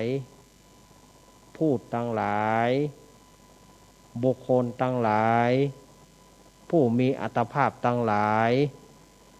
สตรีทั้งหลายบุรุษทั้งหลายพระอริยเจ้าทั้งหลายปุถุชนทั้งหลายเทวดาทั้งหลายมนุษย์ทั้งหลายและสัตว์วินิจปฏิกะทั้งหลายท่านจะอยู่ในทิศใดบอกว่าทิศตะวันออกทิศตะวันตกทิศเหนือทิศใต้ตะวันออกเฉียงใต้ตะวันตกเฉียงเหนือตะวันออกเฉียงเหนือตะวันตกเฉียงใต้ทิศเบื้องล่างทิศเบื้องบนขออย่าได้มีเวรซึ่งกันและกันจงอย่าเบียดเบียนกันจงอย่าได้มีความทุกข์กายทุกข์ใจสุขีอัตตานังปริหารันตุจงมีความสุขกายสุขใจรักษาตนเพื่อพ้นจากโรคภัยทั้งหมดทั้งสิ้นเตอสาธุเอาละ ป่อนปอนก่อนนอยะถาวาริวหาปุราปริปุเรนติสากรังเอวะเมวะอิโตตินังเปตานังอุปคปติอิชิตังปฏิตังตุมหังคิปะเมวะสมิสันตุสัพเพปุเรนตุสังกปะจันโทปนาราโสยะถามณีโชติราโสยะถาภวะสปิติโยอิวะจันตุสัมปโรโกวินาสตุมาเตปวันตวันตารโยสุขีติกายุโกภวะอภิวาทานาสิริสานิจังวุธาปัจจายโนจตารโอธรรมาวัฏันติอายุวันโนสุขังพะลังสาธุสาธุเอาศรัทธาญาติโยมต่างหลายต่อไปเฮาว่าวันตาหลวงวันนี้อาตมาจะว่าวันตาหลวงแบบตังฝั่งปิงละปูนเนออาตมาจะว่าวันตาหลวงแบบฝั่งปิงละปูนก่อนเนาะไว้วันการหน้าก็ว่าแบบเชียงใหม่เนาะอาตมามี2ระบบลูกแบบจะเอาแบบละปูนก็ได้แบบเชียงใหม่ก็ได้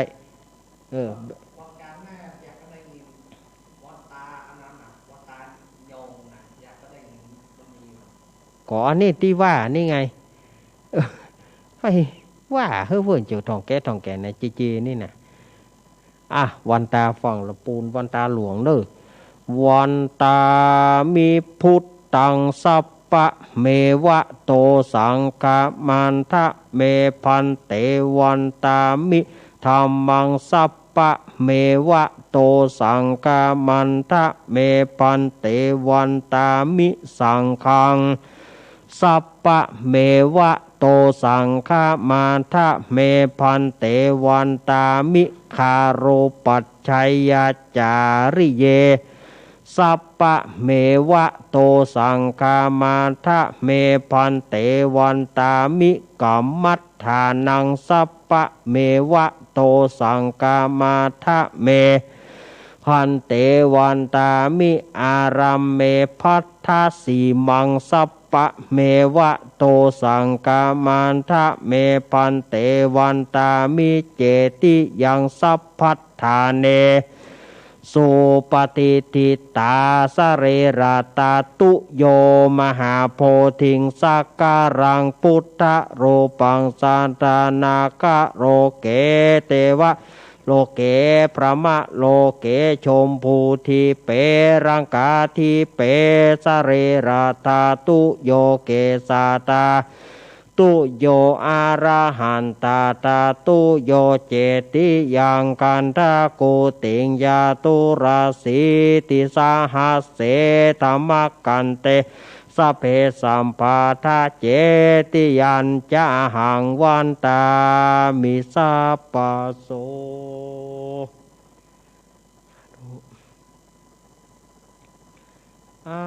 หารมาตังท่านอาหารมาตังกุฏิท่านบิ๊กบอสเพนเนอร์วันตาน้อยเนาะวันตามิพันเตสาปังอาปาราทังกามันทะเมพันเตมายากตังปุญญังสามินาอนุโมทิตาปังสามินากาตังปุญญังไมหังทาตาปังสาธุสาธุสาธุหานุโมตามิอายุวันโนสุขังพระลองสาธุฮาวละโอ้ยผมขอโทษนะครับที่มูปอยตะกี้นะครับผมขอโทษตุลุงดอยเล่นน้อยนะผมขอโทษไปเถอะยังบ้างนะน่ากับว่าเนาเนี่ยเพิ่นว่ายังบ่พอเฮ้ยดีๆศรัทธาญาติโยมก็อาตมาก็ได้สวดมนต์สืบชะตาเป็นที่เรียบร้อยปัดโทศรัทธาญาติโยมวันนี้นี่เอาแต่เนอ9 โมงจะ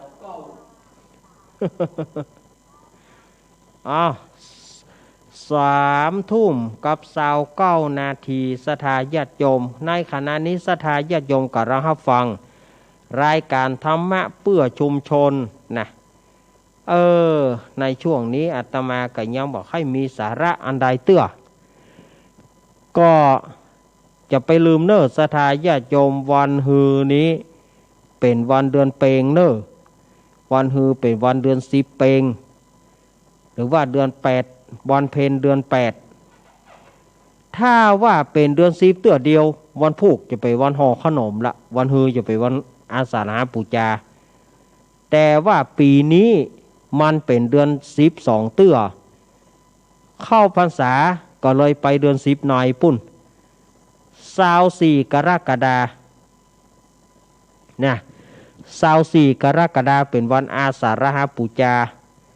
25กรกฎาเป็นวันเข้าพรรษาของตุพระ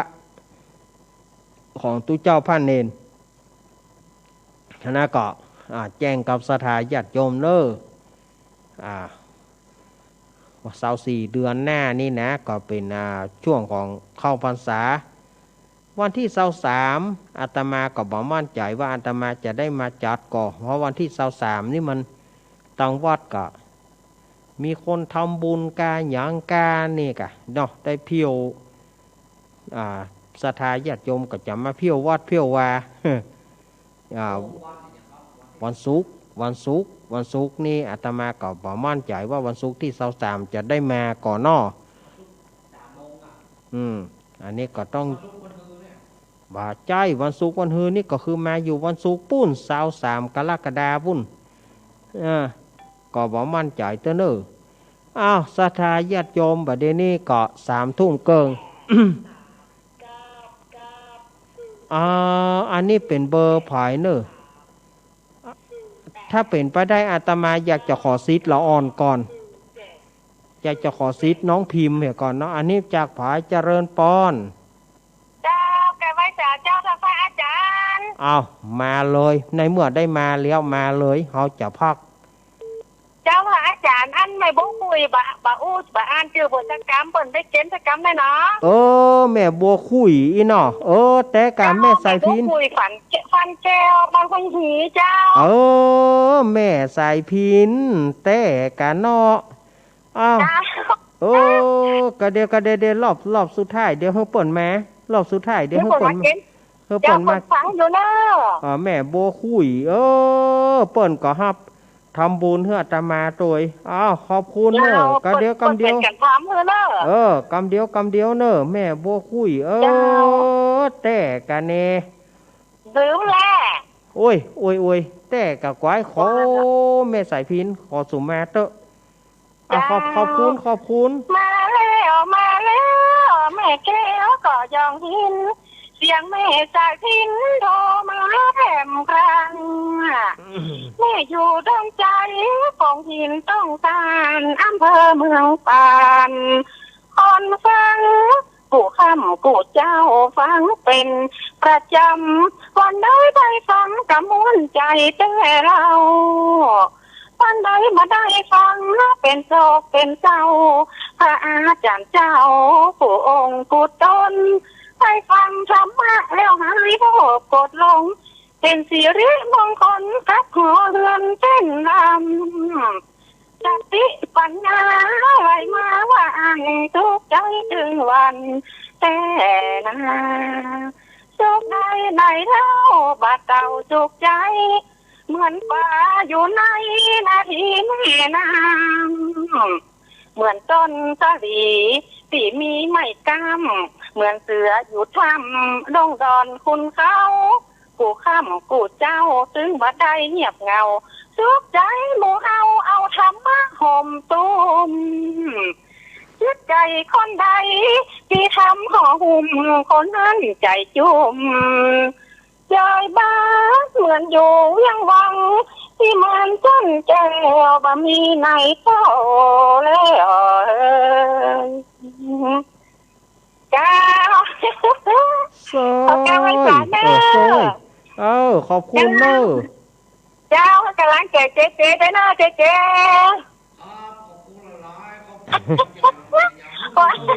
บอกไอ้โหจะมีกันนะน่ากะกำกะโวช่องกำกะโวเนอะ ไอ้ยุงไอ้ก็มีหัวใจเหมือนกันอยู่ เอาละประท้วงละประท้วงละ 8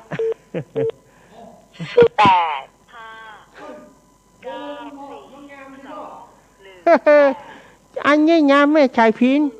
จะไปว่ายุงไอ้อีกอะพี่ไอ้อีกอะ เจริญปอนครับ อ้าวจากทางใด ไม่เรียบครับ อ๋อว่าจะได้หา ไม่เรียบเราอยู่ไม่เรียบตำบลโชคชัยครับอำเภอดอยหลวงครับ อำเภอดอยหลวงจังหวัดเชียงรายเนาะ ครับ ชื่อป้อยางรายงานตัว พ่อถอนครับ ป้อทอนนี่เนาะอันนี้ครับ โอ้อันนี้โทรมาใหม่นี่ครั้งแรกนี่เนาะป้อเนาะ ครับ โทรมาครั้งแรกเนาะ ครับ ว่าจะได้ป้อ แต่ว่าเอาน้ำมูลน้ำอย่างเรียนได้แล้วนะครับ ได้แล้วเนาะ เต็มใจขนาดน่ะ เต็มใจแล้วบอ ครับ ขอบคุณเนอะป้อทอนเนอะ ครับครับครับ ขอบคุณเอาละเฮาตอนได้บอกเบอร์มากันรูปๆเบอร์เดนี่เอาป้อทอนวางสายให้จิมสุมาเตอร์ป้อทอน ครับ วางสายให้จิมสุมาเตอร์ขอบคุณ0892140135เจริญปอน ครับครับนมัสการครับ ปัดเท่าคำอ้ายมาเลี้ยว ครับข่าวครับ ฮะ ตะกี้ข่าวได้ยินเสียงอย่างครับตึ้งตะกี้ ก็ว่า อุปกบาทเหรอครับ อุกกาบาตอีก ครับผม ตกที่ไหน ตั้งงั้นไอ้สกปรสารปีป่ะครับ ครับ โธ่ลูกอุกกาบาตตกอีก ครับ โอ้ มันเป็นสีเขียวๆว่ะครับท่านพระครับ ครับ ผมไม่พอข่าวที่นะครับ ครับ ไอ้ ข่าวครับ ไอ้หูจากไหน มูดจากข่าวครับ ข้าวกะ ครับข่าวทีวีครับ โอ้ ครับ โอ้ลูกอุกกาบาตนี่บ่ใช่ธรรม ผม ดา ขอถามท่านผู้ฟังทั้งหลายท่านที่กับข้าท่านในยินโทรมาด้วยครับ ขอบคุณไอ้เนอ อาการครับ ครับ ขอบคุณครับเปิ้นว่าอุกกาบาตตก มันเป็นอุกกาบาตคล้ายๆดวงไฟอ่ะ ตกมามันระเบิดตุ้มมันน่ะ เจริญปอน เจ้าเนน แม่บุญหลง เจ้า แม่บุญหลงนี่หายไปเมินแล้วนะ ช่องก็โทรมาจังได้มาตานเพื่อน มันบาตานเปี้ยนทำละ โทรมาจันช่องอาการแล้วนั้นลูกเล็กมาตานเพื่อน บาตานเนาะ ที่นี่กิจการกิจนี่ใช่ไหมน่าบูเจนว่าตามแต่ อันนี้ได้แล้วบอ น่าบุญ บุญหน้าบุญแตะ น่าบุญแต่ ครับ เมื่อโทรแตะถือว่าอันอาการแล้วให้มันโทรแตะถือว่าโทรมาได้กับบัติดเนาะ มันได้กับบัติดติดหมดเวลาพวกนี้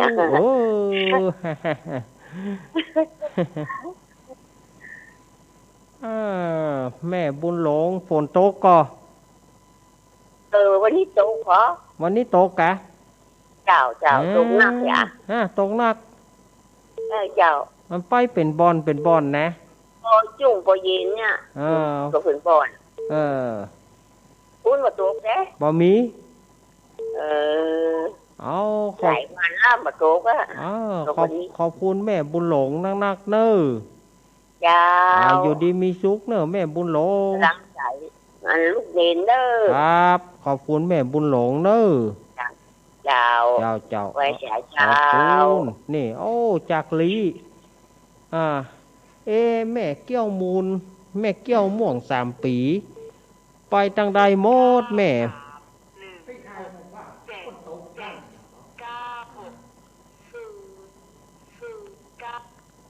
เจริญปอนจังไม่สาวเจ้าพระเนนแม่ใส่ท้องได้น้ำมนต์แล้วเนอะได้แล้วเนาะเดี๋ยวนี้แม่อยู่แม่มาอยู่ให้การแล้วก็บอกให้สบายกินข้าวมันลำนะกินข้าวบาลำนอนบาลับอ้าวเอาน้ำมนต์กินกระเดียววันพุกนี่ปดทอเสี่ยงกองก็เนอะกินได้ทุกการแล้วก็ได้แล้วเนาะเอากินตัวเอาแอบตัวแกเอาไว้กินด้านหน้าเอาไว้แอบตัวเหี่ยวพ่องเอาแอบเอาแก่ส้มเอาแก่ใบส้มจืดฮะถ้ามีใบส้มจืดเอาแก่ส้มจืดมีกะเอาแก่เฮือนพระครูอย่าเอาตากแห้งพระครูกันแล้วอย่ามาเอาต้องอยู่นะส้มจืดนะโตเอาแก่อาบเองแก่อาบนะเอาแก่อาบปอนเป่งเนอะส้มจืดนะใบส้มจืดเนอะครับมีต้นมันมีในบ้านมีจ้ะเอาแก่แอบกันโดนลงตามหมอสมุนไพรทั้งนั้นจ้ะมีหมดอ่ะจ้ะนี่อันตะกี้แม่ใส่ทองได้ยินข่าวว่าอุกกาบาตตกก่อคนแล้วคนได้ยินกันแล้วนี่สวดมนต์คนแบบได้ยินสวดมนต์แบบได้ยินเนาะดังแล้วมันก็ครับเอาขอบคุณแม่ใส่ทองเนอะกำลังใจนะเจ้าถ้าเจนจะดีนะว่าบอกจะได้ครับก็เจออยู่ตรงโป่งนี่ไปหอมพันไก่กับกิโลครึ่งไปคนดีไว้เดี๋ยวเขาอยู่ไว้การไก่แม่หน่อยเนาะไก่แม่หน่อยมีปัญหาเจ้ากำลังว่าปะถึงสักเจอเนาะปะกันอยู่มีเจ้าพรอยู่ต้องมีกำลังใจนะเจ้าถ้าเจนนี่เจตัวนั้นเจเจ้ากับไว้สาเจ้า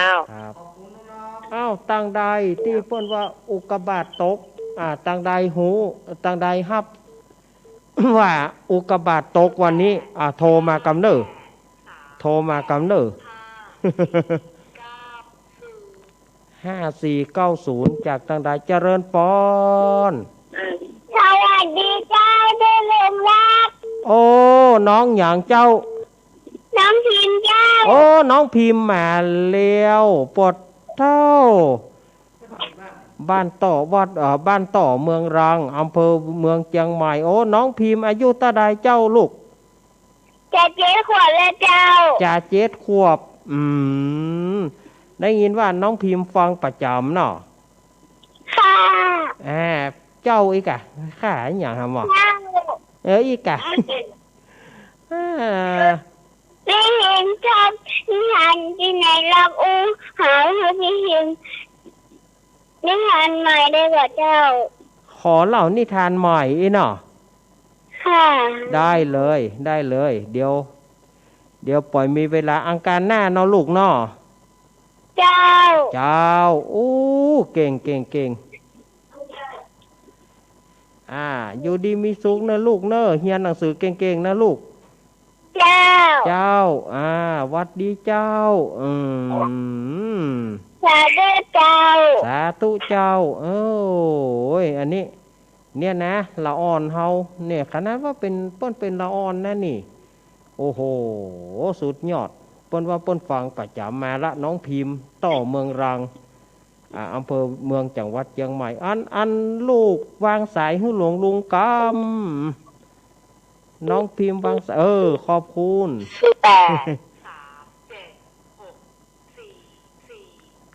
หญิงไทยหัวใจเพชรว่าจะเน้นมาแล้วเจนเด้อจะละกันเน้นเด้อครับเน้นตอนที่เป็นสวดดีอย่างไม่มีนั้นท่านพระครูบรรจงที่เป็นออกเนาะรายการว่าได้ยินเสียงบึ้งนี่น่ะแล้วก็เป็นนึกว่าโลดนึกว่าโลดโจรโลดระเบิดอย่างอะไรอันนี้ก็ไปขอพี่ที่เราทำบ้านเพื่อนเราจะซ้ำจะทากระโทไปที่สองก็ได้ยินนี่เนาะแล้วจะได้หัวหันแสงไฟออกที่บนฟ้าน่ะเนี่ยแล้วมันถ้าทำครูบรรจงว่าคะแนนฟาร์มข้าวด้วยข้าวที่จะออกสวีเนี่ยเราจะจี้ไอ้ในว่าอันเป็นออกข่าวทีวีแผ่นเป้เนาะน่ากันแต่สั่งคงไม่พูดนะตั้งสารปีตั้งอย่างนี้ตุ้มหนาวเป็นลูกเลยแต่ว่าครูว่าว่าเสียงบึ้งไงน่ะหมดฟ้าปุ่นน่ะได้ยินอยู่ที่เสียงบึ้งเขาก็ว่า เปิ้นจีอันอย่างอีสร้างหมอกทุ่มปลายเนี่ยแล้วก็7 โมงปลายแล้วน้อยเนี่ยที่ก่อนที่เป็นสวดนั่นแหละสวดในช่วงเปิ้นสวดพอดีกะมันได้ยินเหมือนกันมันได้ยินไกลๆเหมือนกันกระดุ้งเนาะครับข่าวเนาะนี่เป็นบอกรายงานข่าวอีกก็ดีเนาะดีกะจ้าก็เลยจะเดินทางปลอดภัยเนอะเจเนอะ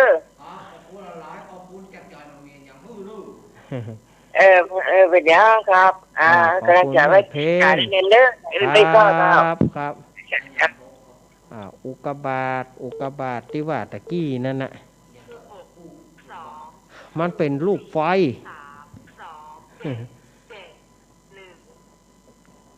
771เจริญปอนจะไว้สาเจ้าลุงเมนแม่โทรจากไหนแม่มาลัยบ้านสะพานงามอำเภอดาวคำใต้จังหวัดพะเยาเจ้าแม่มาลัยบ้านสะพานดำไม่เนาะสะพานงามเจ้าสะพานงามสุมาเถอะยุ่งนะกันเดินทั้งวันเนาะครับแต่ได้เราจะได้อันนี่มันหมดโควิดเนาะนากาอันอย่างก็ลูกอุบาทนี่กระตกลูกอุกบาทว่ะว่าไปหันกำเตียนนะเจ้าเนาะก็ได้ยินนะหมอกสัก7 โมงปลายเนี่ยได้ยินบึ้งเขาก็ว่าเปิ้นซ้อมรบกันอย่างกาเฮาก็บ่ได้หูเนาะเจ้าน่ากะนี่ก็กินน้ำมนต์เดินไปแล้วเด้อน้ำมนต์เนาะเจ้ากินน้ำมนต์เดินไปแล้วอธิษฐานเรียบร้อยแล้วอธิษฐานเรียบร้อยจ้าเอาแล้วอยู่ดีมีสุขเนอะเจ้าวันนี้ว่าเอารถไปลงอย่าวันซื้นกะเจ้ามันเลยกินน้ำมนต์เน้นแต่กี้ก็กินไว้แฮมกะเจ้าขอบคุณเนอะแม่มาลายเนอะเจ้าไปกำลังใจให้แม่ลูกเน้นเนอะครับเจ้ากราบไหว้ศาลเจ้าตั้งพะเยาเนอะสุพรรณฟองจำนี่อยู่พะเยานี่นะสุพรรณฟองจำแล้วก็น้อยทำจตุนามนี่หายเซฟกันไปเห็นนี่ถ้ายังมีชีวิตอยู่โทรหากันพ่องเนอะเจริญปอนไปศาลลูกเน้นเจ้าจากทางใดจากแม่สลัดจะซ่อนมันเงินจืดนะแต่ว่าบ่ได้ก็แต่เงินสลัดโทรโอนตังไปน่ะแม่ฉลาดนี่แหมประท้วงมาก็เดี๋ยวรอบสุดท้ายเดี๋ยวเฮาเกณฑ์แหมกำวันนี้ขอเวลาหน่อยเป็นหยังตึกลากะเลยเวลาหน่อยขอเวลาลุงหนานหน่อยอันสุดได้ยินเสียงแม่สลัดกำแล้วเอาประท้วงมาแม่บ่คุยตะกี้แม่บ่คุยก็ประท้วงมาแม่สายพินประท้วงมาแม่ฉลาดได้กันเนาะเอากำเดียวเนอะอดใจกำเดียวเนอะเจ้าเอาวันนี้เดี๋ยวกับเปิ้นโทรมาไหมเปิ้นโทรมาเลยเดี๋ยวตึกลากอ่ะขอเวลาหน่อยเติม10 โมงไปหน่อยจะมัน9 2 7 9 3เจริญปอนไว้ศาลเจ้าอย่างนี้หัวนี่เป็นโรคเกี่ยวใจแท้อันนี้แม่ยังแม่ตาไหนเจ้าแม่ตาไหนเต็มใจแล้ววันนี้ถ้ากันไม่ใส่พินเอาเน็ตนะขอบคุณเนอะแม่ตากินใจวันนี้ได้น้ำมนต์แล้วบ่เต็มใจบ่นะอยู่ดีมีสุขเนอะเอาหนูเน้นด้วยนะเจ้ามาสดายญาติอยู่อ่อนหัวโทรศัพท์ไปโกกก็หัวไม้เจริญปอนนมัสการเจ้ามาแล้วเจว่ามันบาตานแล้วเจว่าบาตานแล้วเหรอตานอย่างไรตานกะนี่ปึ่งนะมันที่ไหนกันแหน่เขาก่อนได้ยินเสียงไก่นะเพราะว่าเจ้า ทุ่มปลายว่ะ ทุ่มปลาย ไปกำลังหน้าบ้านกันย่างหมูกระทะกัน อ๋อก็ได้ยินบึ้ง โอ้ดังมาก เออ ขนาดเลย เออ มีงานหรือสักอย่างการปฏิพูขึ้นฟ้าอะไรเนาะ หน้าก็เฮาก็บ่ได้สนใจเนาะว่าไอ้อย่างที่ไหนบึ้งที่ไหนพอดีว่าเพิ่นโทรมาว่าอุกกาบาตตกโหมันอย่างใดไหนเนาะเอาอันนี้ก็ แต่ดังมากเนาะ น่ากะ เรียนที่อยู่หน้าบ้านอยากเป็นหลานสาวหลายคนเหมือนกันนะพอดีหลานลูกอเมริกามา หน้าบ้านว่าเสียงอะไรอย่างดังแต่ดังว่าเนาะ ห่านเอา ต้องทำได้นะ ดังกะมันแต่ว่าที่นี่มันดังไกลเฮาก็ว่าเพื่อซ้อมรบเพราะว่าปกตินี่บางทีหมู่ทหารเขาจะซ้อมรบตังจอมตองเนี่ยก็ว่าเพื่อซ้อมรบก็ตึ้ง ดังไปบนมันอ้อมมันเหมือนอ้อมมันเนาะดังน้อยสักเย็ดกับใส่เนาะ โอ้แสดงว่ามีอิทธิพลขนาดเนาะครับขอบคุณพี่นักเนอขอบคุณตัวปียังตันได้ยินตอนอยู่แล้วก็มีชื่อปีตัวให้หนุ่ยตัวครับเจ้าขอบคุณสวัสดีเจไปเนอะสุดหล่อเนอะวันที่วันเดี๋ยววันเสาร์ก็ลุ้นกันแถมหน่อ วันเสาร์ก็อยู่ตัวกันรอบดึกแน่สวัสดีเจ้าศรัทธาญาติโยมเหยปกนเจริญป้อนกับไว้สาเจ้าลูกเน้นแม่ยังแม่เพียรจูนเจ้าแม่เพียรพดมือพอจะล่มพอจะล่มแล้วเฮ้อแม่เพียรแถมสายหนึ่งเน้อเจ้าโอ้หม่อนนี้เนาะน้ำมนต์ก็ได้แล้วกินแล้วน้ำมนต์ก็ได้กินแล้วไปแล้วเจ้ากินแล้วเอาขอบคุณแม่เพียรเน้อเจ้ากำลังใจลุงเน้นเน้อกับไว้สาเจ้าสาธุศรัทธาญาติโยมเนี่ยกลับมานี่ก็เจริญปอนไว้สาเจ้าลูกเน้นจากตั้งแม่น้อยอุสุดีเจ้าแม่น้อยอุสุดีฟังอยู่เด้อน้ำมนต์ก็ได้แล้วน้ำมนต์ก็ได้แล้วเจ้าเขาเป็นกำลังใจเน้อแน่นอกแน่นใจได้น้ำมนต์ไว้ตัวตลอดเลยไว้ตัวตลอดอันนี้อย่างนี่เสียงฝ้าห้องก็ว่าเสียงพัดลมเจ้าอันนั้นก็ว่าอย่างมันฮ้อนลูกเน้นฮ้อนมันขับเลยมันให้ฝนกับปะโต๊กนะเจ้าเนาะมันให้ฝนปะโต๊กเนาะขอบคุณแม่น้อยเน้อปอละเพราะว่าอาตมาก็จะได้ตะกี้ขาดเดี๋ยวกันเน้อขาดไปตะกี้นะตะกี้ขาดไปก็แม่บัวคุยเนี่ยก็ต้นธงชัยลำปางแม่ฉลาดแจ้ซ่อนก็บ่ได้เกณฑ์เตื้อบ่ได้ยินชื่อแม่มาแม่บัวคุยแม่สายพินมาเนี่ยจ้างซอแม่สายพินมาเกณฑ์ได้เอาปอนเฮื่อมรอบหนึ่งฝ่ายที่บ่ได้เกณฑ์ตะกี้นั่นพอว่าจะมีรายชื่อก็มาโลมาที่บ่ได้เกณฑ์ที่ตกค้างที่เก็บตกแม่บัวคุยแม่สายพินแม่ฉลาดแม่ตาน้อยแม่ตาน้อยมาเกณฑ์ตัวก่อนนั่นเนาะเอาเกณฑ์แล้วบ่เอาปอนเนอปอนแถมรอบเนอแม่มีแล้วน้ำญาติมีก็ญาติน้ำในใจฮะเนอยะถาวาริวหาปุราปริปุเรนติสาคารัง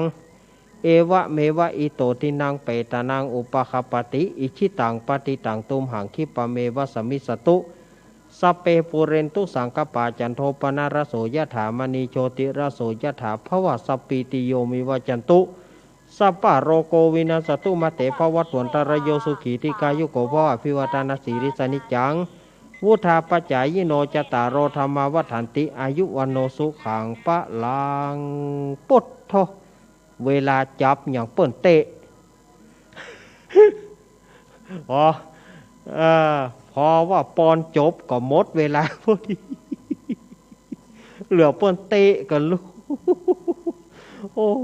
ยศรัทธาญาติโยมอะไรจะขนาดนั้นอ้าวจับเบะพอดีแล้วก็หมดเวลาพอดีอาตมาบ่ได้เปิดสายต่อแล้วเนอะเพราะเวลามันหมดถ้าว่าไปบ่แล้วใจก็โทรหลังไม้เนอะอุ้ยอวนก็จรมาเนอะอุ้ยอวน อุ้ยอวนก็จรมาศรัทธาญาติโยมเฮาวันนี้หมดเวลาแล้วอาตมาภาพก็ต้องนำเอารายการอำลาจากศรัทธาญาติโยมไปก่อนวันอังคารหน้าก้อยปะกันใหม่วันอังคารหน้าก้อยปะกันใหม่แล้วก็วันศุกร์เมื่อวานก็ยังได้ปะกันอยู่เนอะวันศุกร์เมื่อวานถ้าได้ปะกันอยู่ถ้าบ่ได้มานั่งจัดสดอาตมาก็จะออนไลน์มาเนี่ยสมมุตินะถ้าว่าอาตมาบ่ได้มานั่งจัดสดอาตมาก็จะออนไลน์มาใช้ทางโทรศัพท์แต่ส่วนมากก็น้อยนักที่อาตมาจะออนไลน์แต่ส่วนมากก็จะมานั่งตัวเป็นๆเงี้ยดิ้นลุกๆ เจ๊ว่าต้องมาเจ๊ว่าอย่างใดต้องมาอันนี้หลังไม้เนอะอาตมานำเอารายการอำลาจากศรัทธาญาติโยมไปก่อนเนอะเอาไว้วันการหน้าก้อยปากันใหม่จัตตารโรธรรมาวัฏันติอายุวันโนสุขังปะลัง